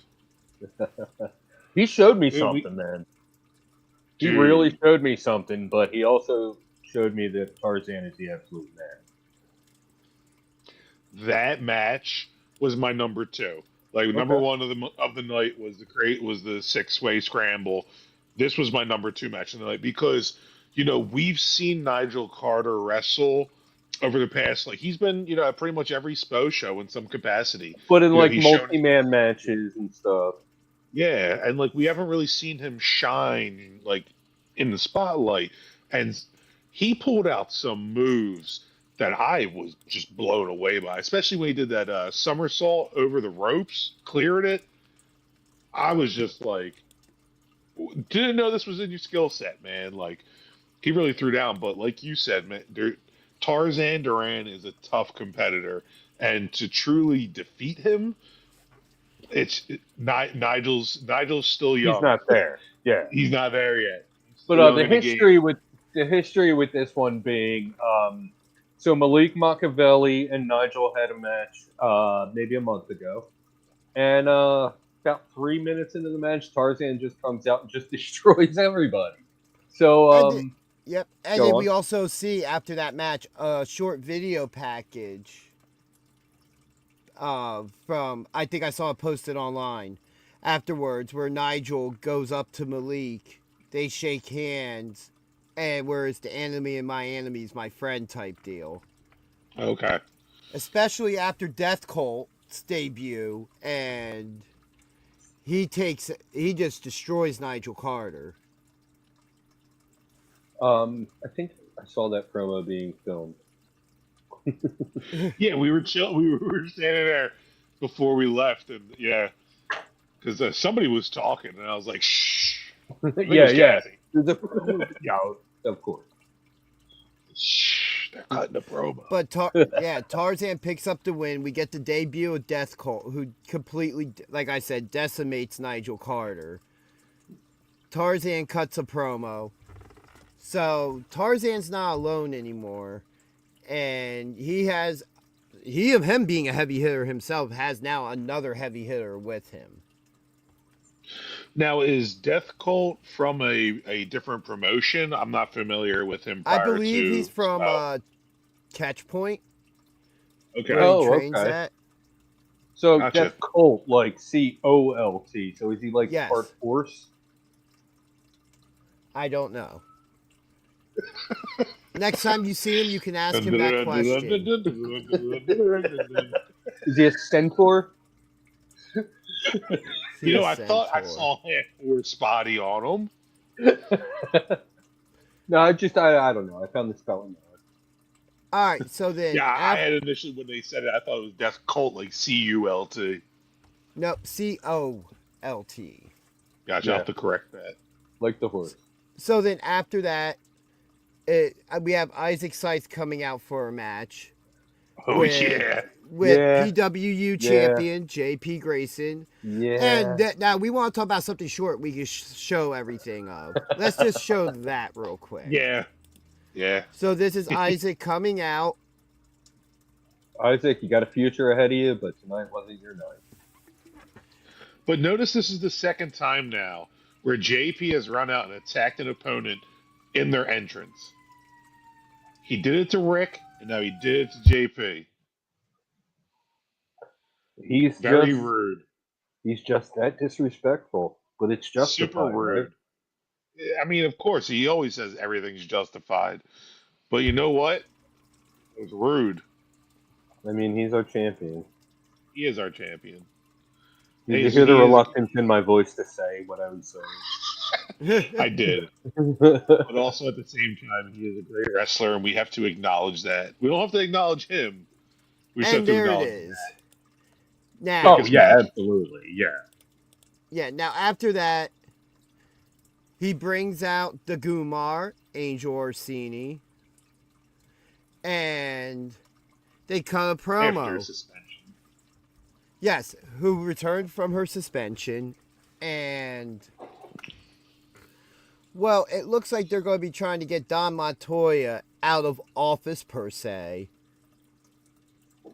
and that she's Yeah, throwing her name crazy. in the hat to run SPO. But yet, what's interesting is that's not the only person in context they would have to worry about, because we have to remember the EVP / commissioner of PWU is Phil Stamper.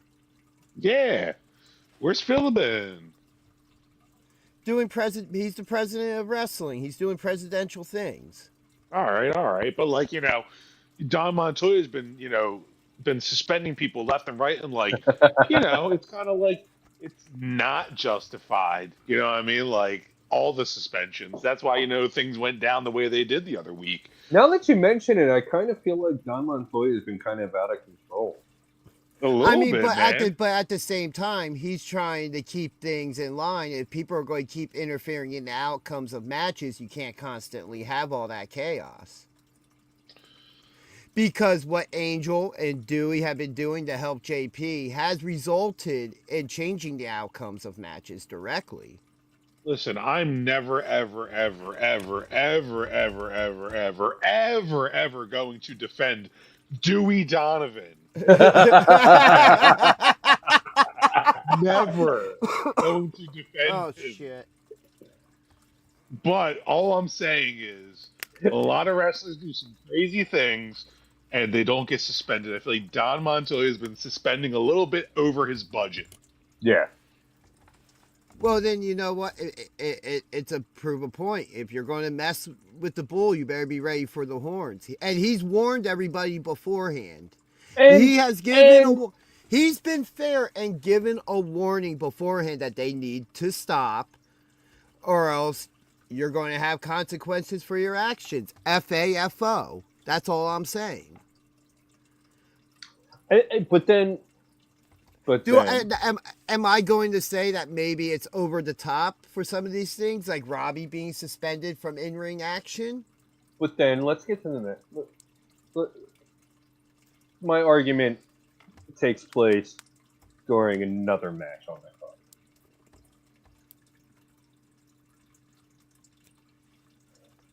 Freak the Mighty. Ah. Yeah, we're still a little bit away from that, but at the same time, But I see what he's talking about with the whole suspension thing. Yeah, I bought a ticket. Shut up. Get out. Yeah, but he still. That's what a good commissioner does. But at the same time, he let Declan stay. As Yeah, long but I as he would've did given not, him his money as long as he didn't directly interfere in the match. Give him his money back and send him out the building. He's suspended from the building. All right, he's suspended and not able to. No, so ticket then, sales are non-refundable. So I'm just saying, Declan bought a ticket. He had every right to be there as a fan. He's not there as a competitor. He's there as a fan. I feel like and I can't believe I'm defending Declan Grant in this. I feel like suspended means like no loopholes, like stay away. All right, Robbie's suspended. He's still allowed to be on commentary, so it has to swing. The pendulum has to swing both ways.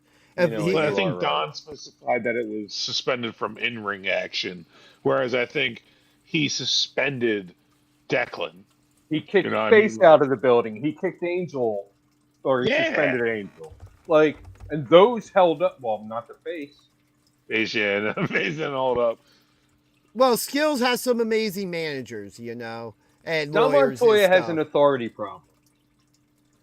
Well, he also has a problem with people who want to consistently challenge that authority. If he's going to keep getting challenged, eventually, it's like saying you're a kid walking home from school and there's a dog at a fence and you tease that dog every day. Eventually, you know what that dog's going to do? It's going to jump the fence and bite you in the ass. Yeah, but you know what that dog is not going to do? Jump the fence, bite you in the ass, and then the next time you come by, let you. Exactly. I'm just saying, in the case of Declan, he was a paying fan. I got to take Declan's side on that one. He was a paying fan. Get out. He was involved in the outcome of the match. Actually, he wasn't. No, well. He was a vocal. He was a. You know what he was for the time during that match? Yeah. Yeah. Very vocal. Fan, a wrestler could get distracted by a fan saying things. Yeah, he ceased being a paying fan when he assaulted the Billboard balls. And then at that point, yes. At that point, it's like, what does any physicality between him and this guy matter? He just assaulted this guy as a fan. Would anyone else who paid their 10 hard-earned dollars to get into that building rush into the ring and give him the same grace? No. Don Wait, which Montoya I'm over call. here. That right there. That Don right there. Montoya's call. I'm just saying. That right I'm just saying, there. in that I could have I give done it to you. You have a point in that case, but in every other case, is his authority being consistently challenged, and you can't have your talent constantly challenging your authority and making you look weak. He Well, then stripped we the don't belt just- from Tasha because he didn't Because- like the cut of her jib. No, this guy's power hungry, man. He needs to go. Be on lookout, okay? Next SPO show All this right, all right. Friday, I'm running in the ring and I'm low blowing. And we'll see what happens. Be on lookout. Well, you know Guess that what? could be Disclaimer: that could, nobody do that ever. Yes, do not EYN. ever. These guys get will involved. kill you. Yes, we are just joking here on that part. Yes. But you know what? Again, at the same time, if authority is going to be consistently challenged, a point has to be made. Otherwise, the talent walks all over you, and then you have no Talent's authority walking at all all. over him. Yeah. No Now, like I said, I will say there has to be a fine balance.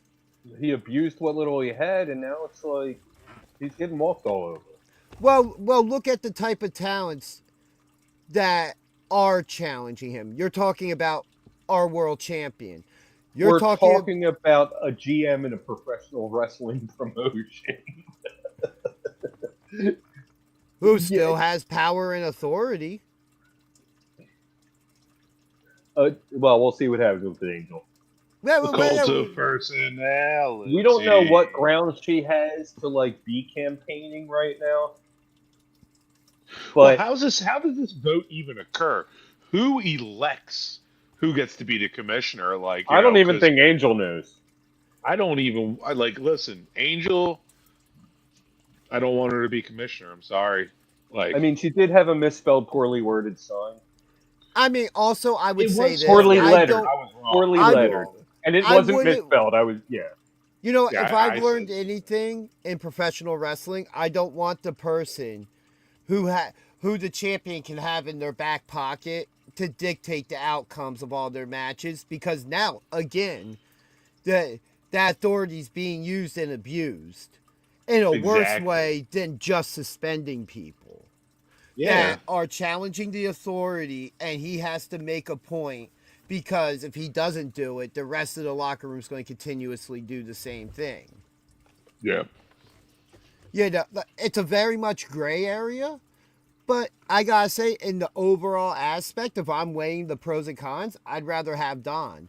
At least I know what I'm getting, and you know where he stands. Yeah. As long as you Don keep- he's right up the line. He's a straight shooter. He does play the line very even. Even though some people may think that he is a little bit harsh on JP and Robbie and Declan, I'm just saying, like, he's been suspending a bit too much. Like, I understand there's a need for it, but I'm pro Don. Like, if it was Don and Angel, Don's getting my vote. You know what I mean? I'm just gonna say, I'm if not so sold right now. if I take what happened with Tasha out of the equation, let's look at what Robbie and Jay George have been doing for several weeks. The attacks on Pedro. Yeah. Out of line. And then you look at what Angel did. And Dewey alike, but Angel suffered the brunt of that, of interfering and changing the outcomes of matches. Okay, so Robbie and Jay George. So you suspend Robbie from the ring, but he can still be in the building and still work as a commentator. Like, that's all. So kick him out. You're the commissioner, man. But since then, the last time Robbie stood in that ring while being suspended, he didn't attack nobody. No, he got Pedro attacked. Pablo attacked him. Point of order, though. Back when Jay George fought Malik, right? Malik Machiavelli? Yes.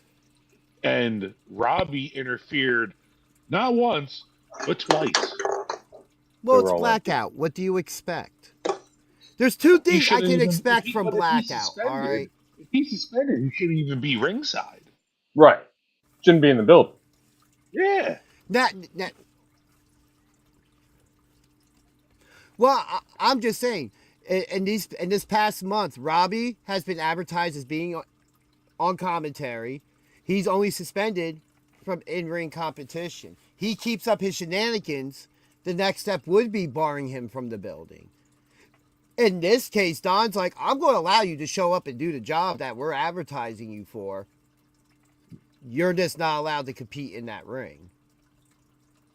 That's fine. Just Don needs to simmer down on all these suspensions. He needs to, listen, Adam Pearce isn't going out there suspending everyone left and right. He just suspended Braun Breaker that one time a couple weeks ago because, he's causing some ruckus. Montoya reminds me of a sheriff who's got 2 pistols and he's just shooting wild.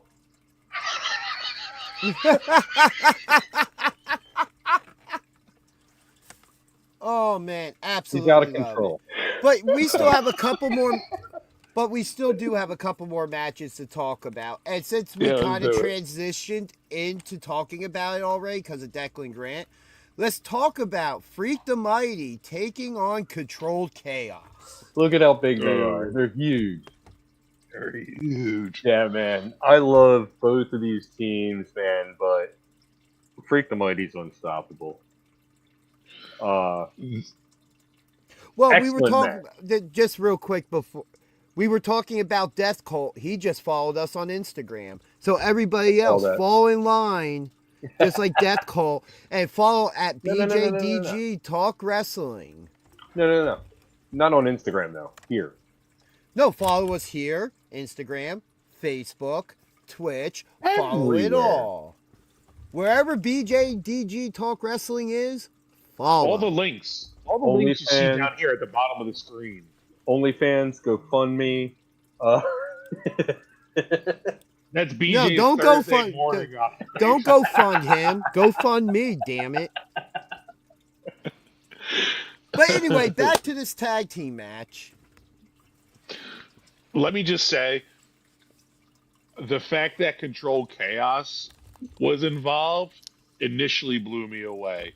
Like, the moment I realized that it was Freak the Mighty again, back-to-back 2 weeks, love it, versus Controlled Chaos, like, this is a premium event, you know what I mean? This is something that you see on like, the main event of, PWU or something like that, you know what I mean? Like, the fact that we got these guys together in a tag match on Friday was just magical, and everybody delivered.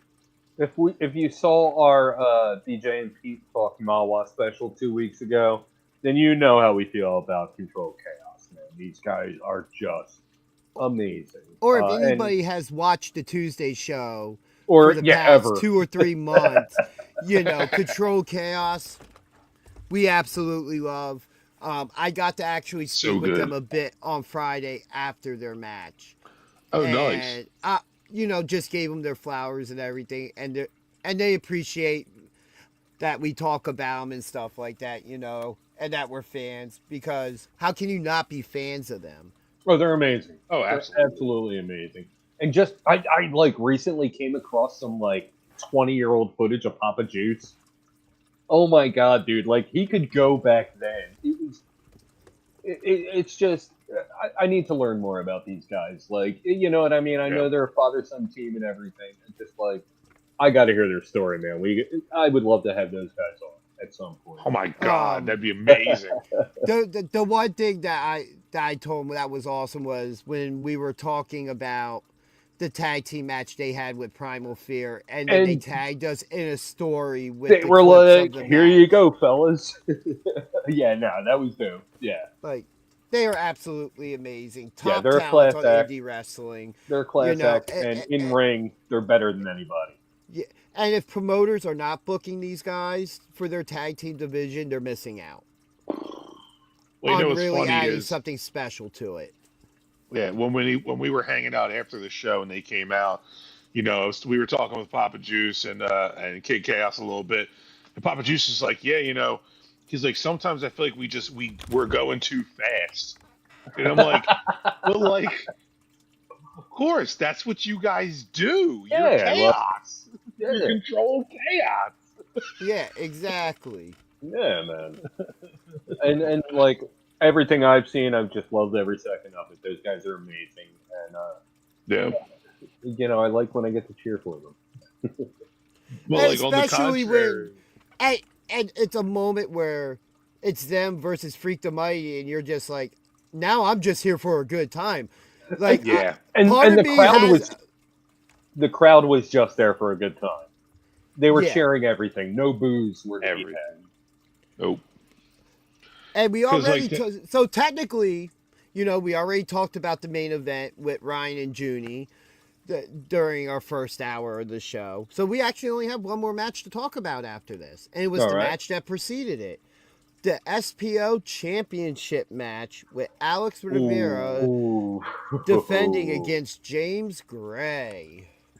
This is what I'm saying when I'm saying like Friday nights feel like main event cards because just Yeah. every match that was like this last Friday, each Friday keeps getting better. Like, It's crazy to think that when when it was just myself and BJ and then Chef, and we were just doing preview and review shows for just disposed Yeah. shows when they were happening every month or every other month. And we're Yeah. like, we've never gone to a show and said, this was the drizzling shits. This was horrible. Right. Every one of these shows, we could have things to maybe necessarily critique, but it's not bad. It's us being Yeah. fans. And that, listen, I'm the first to say this is shit. I hate it. You guys know me well enough. I'm the Yes. first to say that. I've never had any reason to say that. It just keeps getting better and better. yeah, and especially with the inclusion of PWU now, like, it's Yeah, just an amazing absolutely. thing. But wow, what a match James Gray and Alex Rivera had. Incredible. This is quite the challenge. Like, this was one I look at on paper and I'm like 50-50. I really like over the month enjoyed and watching James Gray perform. Oh, Like, he is absolutely. such a top competitor, and to match him with Alex Rivera, really for the title too, is just like, give me that. And it was way more of a technical match than you would expect that they had. Yeah, oh, definitely. But Alex Rivera retains his championship again. Definitely a fighting champion. He is out there every week defending that Hold on, championship. Hold on though, you can't just say that Alex Rivera retained the title without mentioning what happened, DG. Like, come on, man. He tapped out. The ref was unconscious, but Alex tapped out to James Gray's submission because he was working on that arm all night long. Like, The it was refs, a 9 to 5. Hey, if the ref didn't see it, it didn't happen. Yeah, but Alex tapped. We all saw it. Alex tapped. We We all saw it. The ref was unconscious. Tell that to Bret Hart after Austin eliminated him in the Royal Rumble. Well, we're not talking that. Hey, if the ref doesn't We're see it, talking it this. didn't happen. Listen, I'm not Alex Rivera. I have nothing but respect for that man, even though a couple things have happened lately. But only one thing. Hey, but that's not his fault that the referee didn't see it. You're absolutely right. But he still tapped. It's kind of like that Gunther chant. You tapped. You tapped out. You tapped out. But yeah, if you guys real quick want to talk about our GCW experience this week, because Yes. I really don't want to be on for another 45 minutes, to be honest, how much I like you guys. There's other wrestling I would like to get to and watch and not be up till 1 a.m. trying to watch it. Well, you know what? Then let's speed roll it out there, bud. All right, so we walked in and breaking news. Just posted online on the PWU Instagram. It has officially been signed for February 21st. PWU Mad Love. Oh. Pat Dynamite defending the Skywalker Championship against Declan Grant in a ladder match. Well, we knew that was going to happen. Well, we already announced that. No. We talked about it. It It had not been officially signed yet. No, but they referenced it on SPO Friday. Yeah. We knew that. Don Montoya said, "You Oh, got your wait a minute. match on the Hold on. 21st." Not just that match. The casket match that was supposed to happen at Sub-Zero is now also happening February 21st.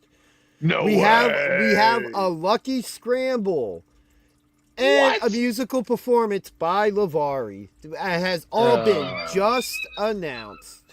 I might not go. Yeah, Yeah. right. You'll be there. Don't Time to skip. I've What are you literally going been to at every show at the Pro Wrestling Star Academy so far. But Yeah, what are you going to do? musical Become the anti-mark? a musical A performance musical- by a musical- Lavari? I might just. I'll walk down the Stratosphere. That's what I'll do. I'll walk down to I the might local just have- brewery. I might have to keep it moving I'll keep it moving down the Stratosphere. down the stratosphere. So yeah, GCW.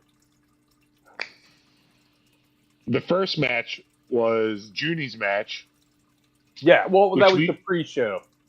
That was the we showed up right literally as that match was concluding. We Like, Yeah, two minutes we before got there Juni for won. like the back half of the match. Yeah. By the way, Yeah. congratulations, Juni. And then the Could've next said that match an hour was ago. yeah, right. The next 2 match hours was ago. the 6-way with Ryan, right? Ryan Teriyaki won. Teriyaki did win. One called Manders. I got half of it. Someone help me out. Let me actually look up the card. That would be smart. Listen, not to be my brain. biased. Listen, my brain is stuck on one thing from that show. Okay. Rick effing Blade. So the scramble match kicked off the show. It was Teriyaki, Ryan O'Neal, Jack Cartwheel, one called Manders, KJ Orso, and Man Like DeReese. And Dude, let KJ me just Orso say- is What was that? KJ Orso, formerly known as Fuego del Sol. right. Jack Cartwheel was awesome. Yeah, phenomenal. Oh yeah, he's That dude- amazing. Was throwing down moves that I was just like, holy shit. Like, what? And the fact that he can cartwheel like 20 times in place. And then Yeah, Ryan amazing. O'Neal came in and kicked him in the face. I was like, yeah. Yeah, a lot of flying Ryan chants during that match, but he always Oh, holds yeah. deep. Oh, yeah. He always has support. Especially when his pop is in the crowd. You know what I mean? Mike is awesome. Mike O'Neal. Mike, by the way, Mike O'Neal, great finally meeting you Friday. Great seeing you again Saturday, dude.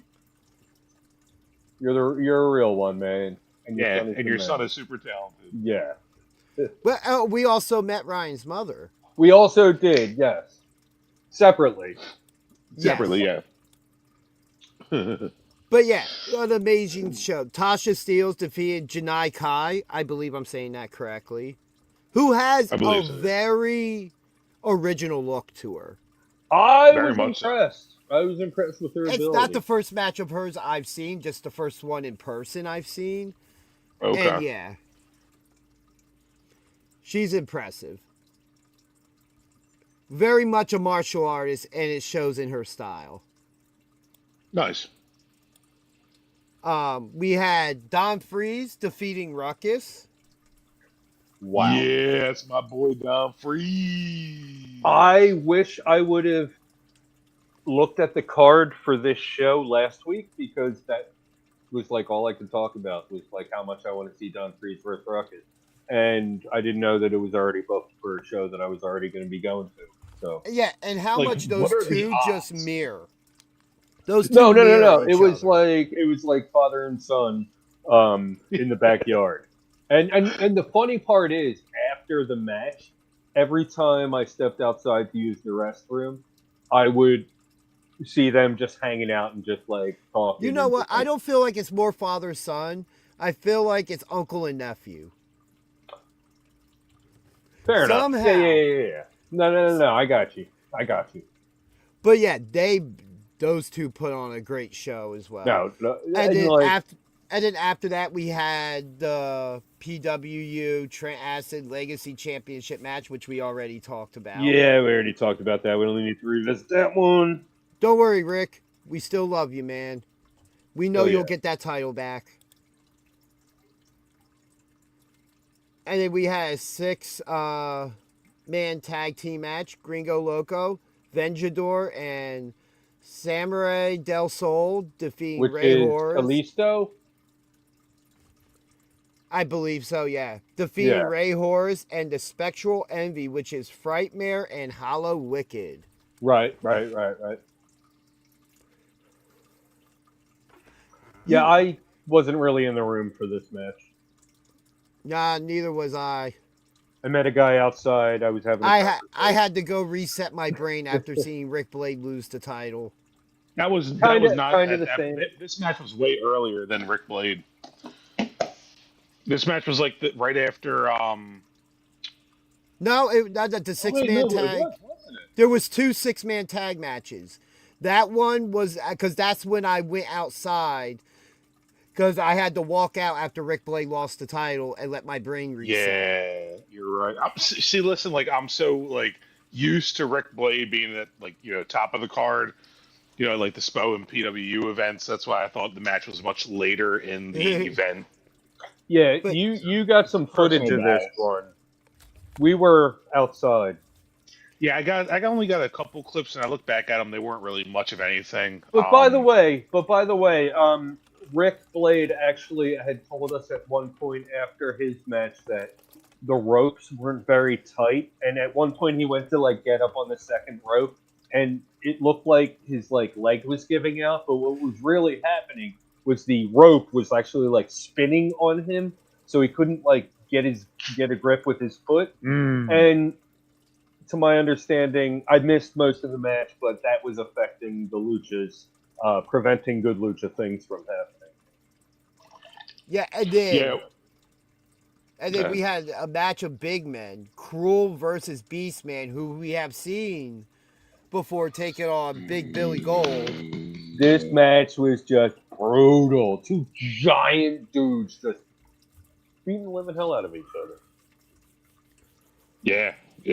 And Big, then Cruel meaty. with like the bear trap on his hand at the end of the match. Oh my god. Oh my Yeah, god. then he's rubbing it in Beastman's face. I think he submitted him, right? Yeah, he tapped him with the bear trap on his hand. Yeah. Absolutely insane. It's like what the hell? Cruel, also known as Mads Kruger in certain circles. This guy is an absolute monster, dude. Like, check this guy out. Yeah, this was the first time that I'd seen him in action, and he first off very intimidating. Definitely reminds you of like a '80s slasher film horror, dude. But that guy threw down with Beastman, and we all know how big Beastman is. We've seen what Beastman can do firsthand to a friend of the show. Yeah. Yeah. Well, that was, you know Yeah. what? That was Billy's own fault for trusting that he could lift that much. Hey, man, that knee had already gotten worked on in that match. And you know what? As we talked about on the show, we can't blame him because that could have been the kill shot right there for him to pick up the win. Oh, absolutely. You got to go for it, but Yeah. yeah. The mind was willing, the body wasn't. We've seen. Well, because the same moment happened in this match where, Cole, what was his name again? Cruel. Cruel picked up Beastman in the corner, right, and powerbombed him. And didn't you and I look at each other like, "Uh-oh, this again? He's gonna get squashed." But no, Cruel had the strength. Yeah, he had the strength to just Yeah. powerbomb him. Big Billy has the strength. His leg had been getting worked over. We saw that leg get worked over in a bunch of matches. Listen, he I also mean, he's needs a to just big work man. on that. He's got to work on that core a little bit. He needs to do a little yoga. Some tree poses. Yoga Pete down here. We know the kind of tree poses. I'm talking about a little tree pose. We know what your favorite GTA I don't even mission know is. if that's PG. It ain't. It's not. Dummy. Yeah. Yeah. Thank you. I said it twice tonight. I was hoping for the yeah. He like Yeah. Yeah. Anyway, yeah, just a battle of big men, and I'm a fan of seeing the big men go at it. Big meaty men slapping meat. yeah, and like I've actually met Beastman. I've actually met Beastman, really good dude, and yeah, man, he's like, having not met Mads Kruger or Cruel, you know what I mean? I'm kind of, I'm partial to the guy I know, and I was just like, oh man, that dude was just too much. Yeah. And It was then after, disappointing, yeah, but and at the then same time, I'm a fan now. and then after that, we had Charles Mason and Effie going one-on-one.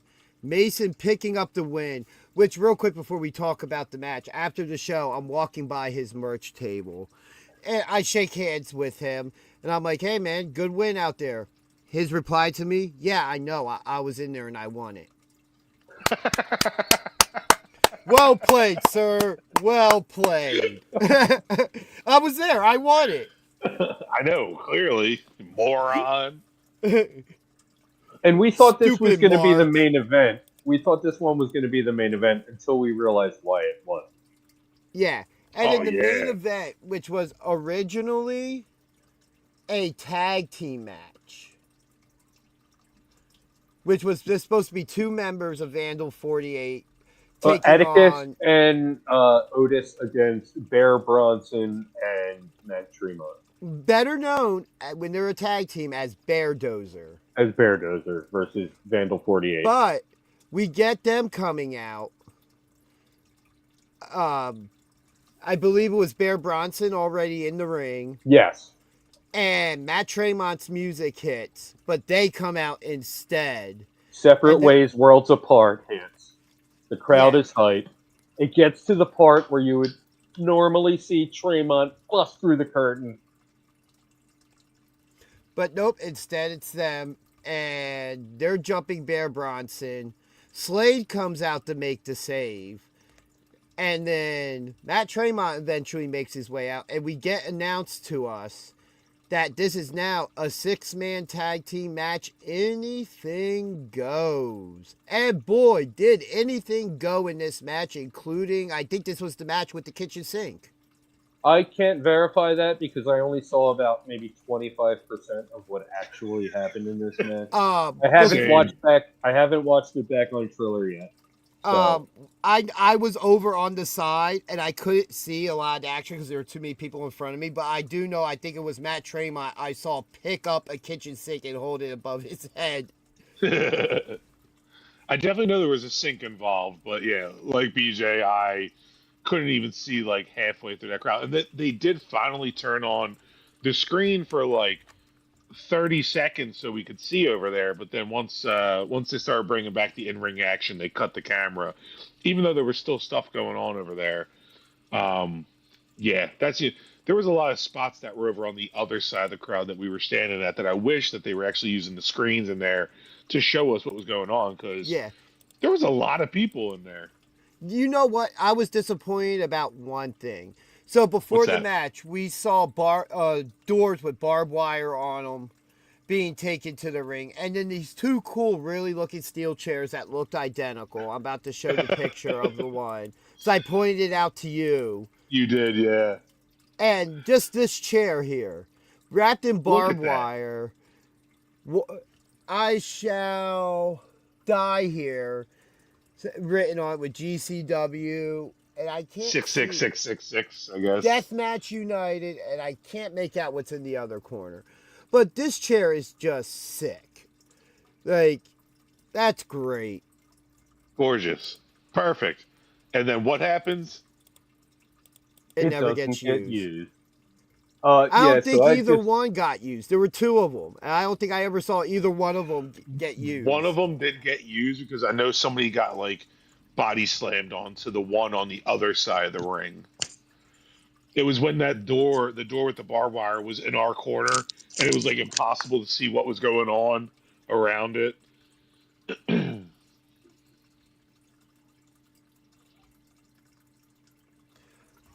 But yeah, just what a show that was. And It was well worth the drive. let alone I'm not going to name drop or anything, but we were in very good company to watch this show with as well. Yeah. Yeah, dude, that was dope to walk in and be like, oh, wait, hey, I know all these people. I'm sorry, I totally tripped and like knocked off my entire setup. So I think nice. I don't think my computer moved, but I definitely took out my ring light and like everything that was plugged in next to me. Whoa! Boy, dry there's my ring light January again. really did some work to you, huh?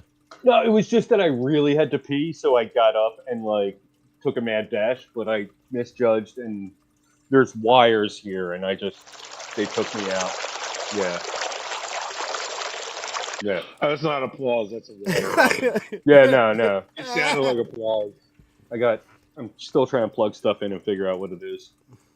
But yeah, GCW was a great time. It's my first Absolutely. time. It was my first time seeing a sole GCW show because the first time I saw GCW was at the Gathering with JCW Okay. for their 2-day Yeah, this was war. my first. This was my first GCW show as well. So I would like to take a minute to like tell the story of me going to my first GCW show because it's pretty funny. Do we have to? Whose name comes first on this channel? That can be very easily changed, sir. then you will lose all of your previous shares. So no, long story short. And why I put myself over with pictures of wrestlers. So I'm in Atlantic City. My phone broke the day before, and my laptop broke in the pit that day. It was a 2-day beer fest kind of thing. And at the end of the second day, when I was like, wow, the weekend's over, how am I getting home? I run into a friend of mine that I had known from a comic book store years and years ago. And he's like, I say to him, I was like, dude, are you going back up to like Civilization after this? And he's like, yeah, but first we're going to a GCW show. And I was like, well, looks like I'm going to my first GCW show tonight. And it was absolutely amazing. I saw Matt Cardona, Blake Christian beat him for a championship, and Cardona was injured. He like convinced him to wrestle. There was this like weird haphazard steel cage setup. I got like light tube particles all over me. It was an amazing experience. That's all. Awesome. And the whole time I was like, I just was drunk all weekend at this beer fest and didn't care about anything. And now like I don't have a ride back to where I live, and I'm down here like an hour and a half away, and just not only finding a ride home, but getting to experience the GCW show before going home. Absolutely. That's funny, man. That's cool how that all worked out. Yeah. But yeah, we had us combined had an amazing weekend of wrestling to experience. It's great that the shows we go to are just so well put together by the promotions. Oh, absolutely. Yeah. We're spoiled, man. I say it every week. We're spoiled. And I will too much say good this. stuff around. I will say this. Good wrestling. When it comes to indie wrestling, I enjoy the shows much more than I have. Not that I haven't enjoyed going to WWE shows and stuff. I've been to a WrestleMania in Philly, WrestleMania 15. You know, I was in Philly when Bray Wyatt returned. Wow. You know, I've gotten to experience moments going to pro wrestling. Yeah. There's just nothing like going to an independent wrestling show. I prefer it. I like it more than the majors, honestly, right now. Like, I'm more focused and more invested in what's going on over at the school. You know what I mean? Yeah. Which, speaking of which, it is time to promote some stuff coming up. So that so we can get off of here. Yeah, it's dinner time. Yeah, you know, I think we've taken up plenty of people's time. But yeah, this Friday, Pro Wrestling Star Academy. Got one of our And- favorite people, Billboard Billy Gold, appearing. And that's gold, brother.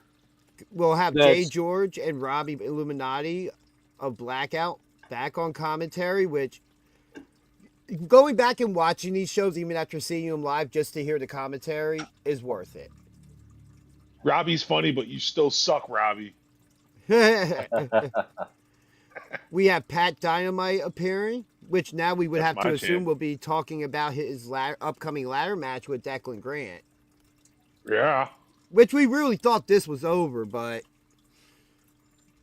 boy, that's going to be something for us to talk about in the coming weeks. Yeah. As we talked about earlier, KTB will be returning. Nigel Carter will be appearing. The golden child.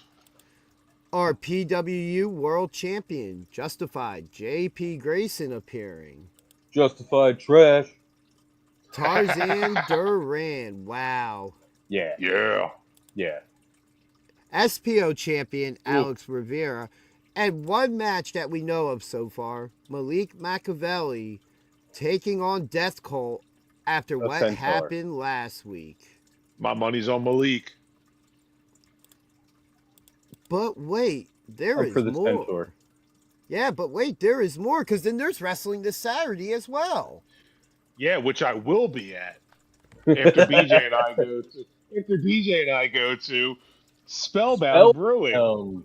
Yeah. APP, Action Packed Pro, bringing us Valentina's Day. Now, a match we have talked about here, Boom Ooh. Harden versus Cade Lothbrok, has been changed. What? Card always subject to change. It is now a triple threat match with Cade, Lucas Twitch DeSangro, and Michael Mistretta. I believe I'm saying that correctly. Well, then my money's on Twitch. Yeah. And then we do the Blood Raiders with This Mother is a and Liz in their super corner. inaccurate graphic right now. Yeah, taking on Violet Overkill and a mystery partner who we don't know who that is.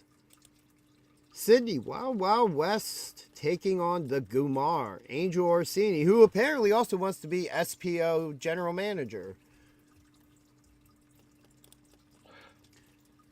Valerie Verman and Samwell taking on Becca Wiley and Tony Bennett. Okay.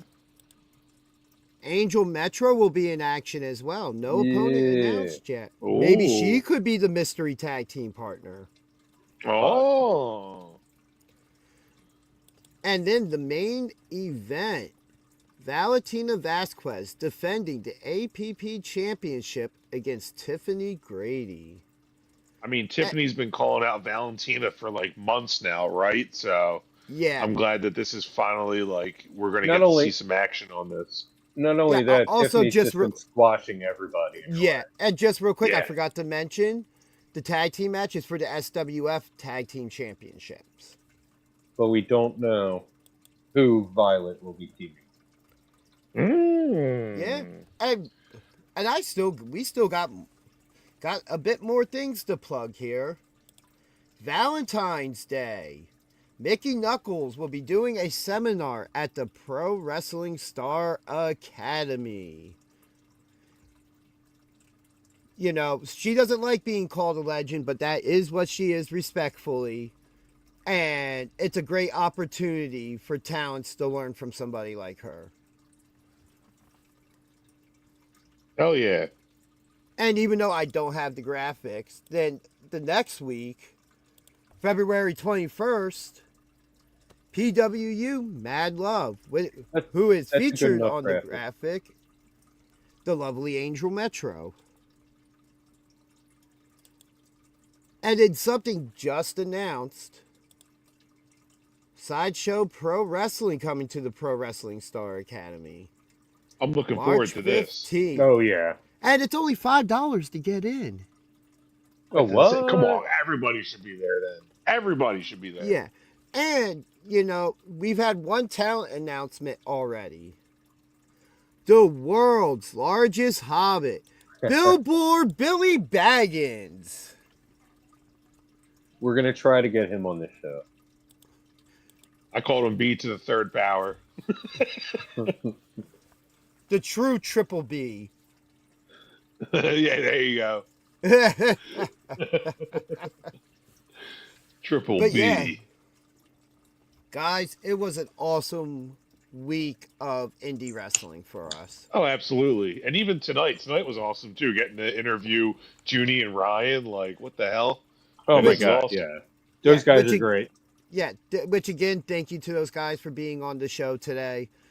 We really appreciate us giving a little over an hour's worth of their time. Absolutely. Especially, it seems like they both have crazy jam-packed schedules. Like Juni's lineup for the rest of the month. Oh He's got god, like a yeah. match every single weekend, like every single day of the weekend. Yeah. And, any promoters that see this and it's going to Oh, be yeah. booking WrestleMania week in Vegas, make sure you book Flyin Ryan O'Neal. You're gonna want this guy on your card. Yeah. Absolutely. You know what? I Well, would your love cousin is There you awesome, go. sir. Flyin Ryan is awesome. Or I would ma'am, love because it. I see Morgan there. if they ended up on the PWU card for that weekend. Oh, Or for that week. Oh my god. The Metro card. Ooh. Or Mad Love. Midnight Express Mid- for WrestleMania week. Midnight Express, yeah. I would love it if they ended up on that card. They deserve it. Absolutely. But yes, everybody, thank you for joining us today. We went a little over our normal time. For all those that stuck with us or just came back to finish the show later, because we know everybody has a life and can't dedicate 3 hours to YouTube for one stream. Oh, another comment. He's amazing. He's doing great. So proud of him. I remember seeing him as a kid growing up doing power bombs to his step sibling. So it was meant to be. Well, make sure you come out next time they're at SPO or PWU. Make sure you come out, support, show Absolutely. up right over at Mount I'm Olive. sure they're there. He rolls deep, man. He's always He got does at roll least deep. a dozen people. Remember the one show there was like a little 5-year-old. Anytime there's a moment of quiet, Ryan. But yeah, everybody, thank you for joining us tonight. Again, thank you to Juni Underwood and Flyin Ryan O'Neal for joining us. It was a Hell yeah. complete privilege to have you guys on the show. You're welcome back anytime. And anybody just tuning in, if you missed that, please go back and watch that first hour of the show. It was an amazing interview. We talk about the match they had, the last two matches they had with SPO that went to a draw both times. And they're just amazing young talents. Like I said, any promoters that may see this, book these guys. Your fans will love you for it. Yeah, I Absolutely. said these guys are the future, man. These guys are the future of professional wrestling. But Yeah. until next time, I am the Danger Ginger DG. That's BJ. And that is Pete the Wall below us. Rockin' will is Rick Blade. And next time you can catch us is Sunday. Which it may be an earlier show. That's something we have to talk about. I don't want to run up against the Super Bowl. True. We should probably do a separate show for GCW. Anyway, on that note, we are out of here. Everybody, be good to each other. Just, well, I guess I'm just going to finish this alone. Let me get on cam here now.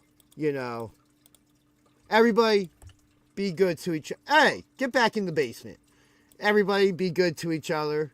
And we will see you next time for BJ and DG Talk Wrestling.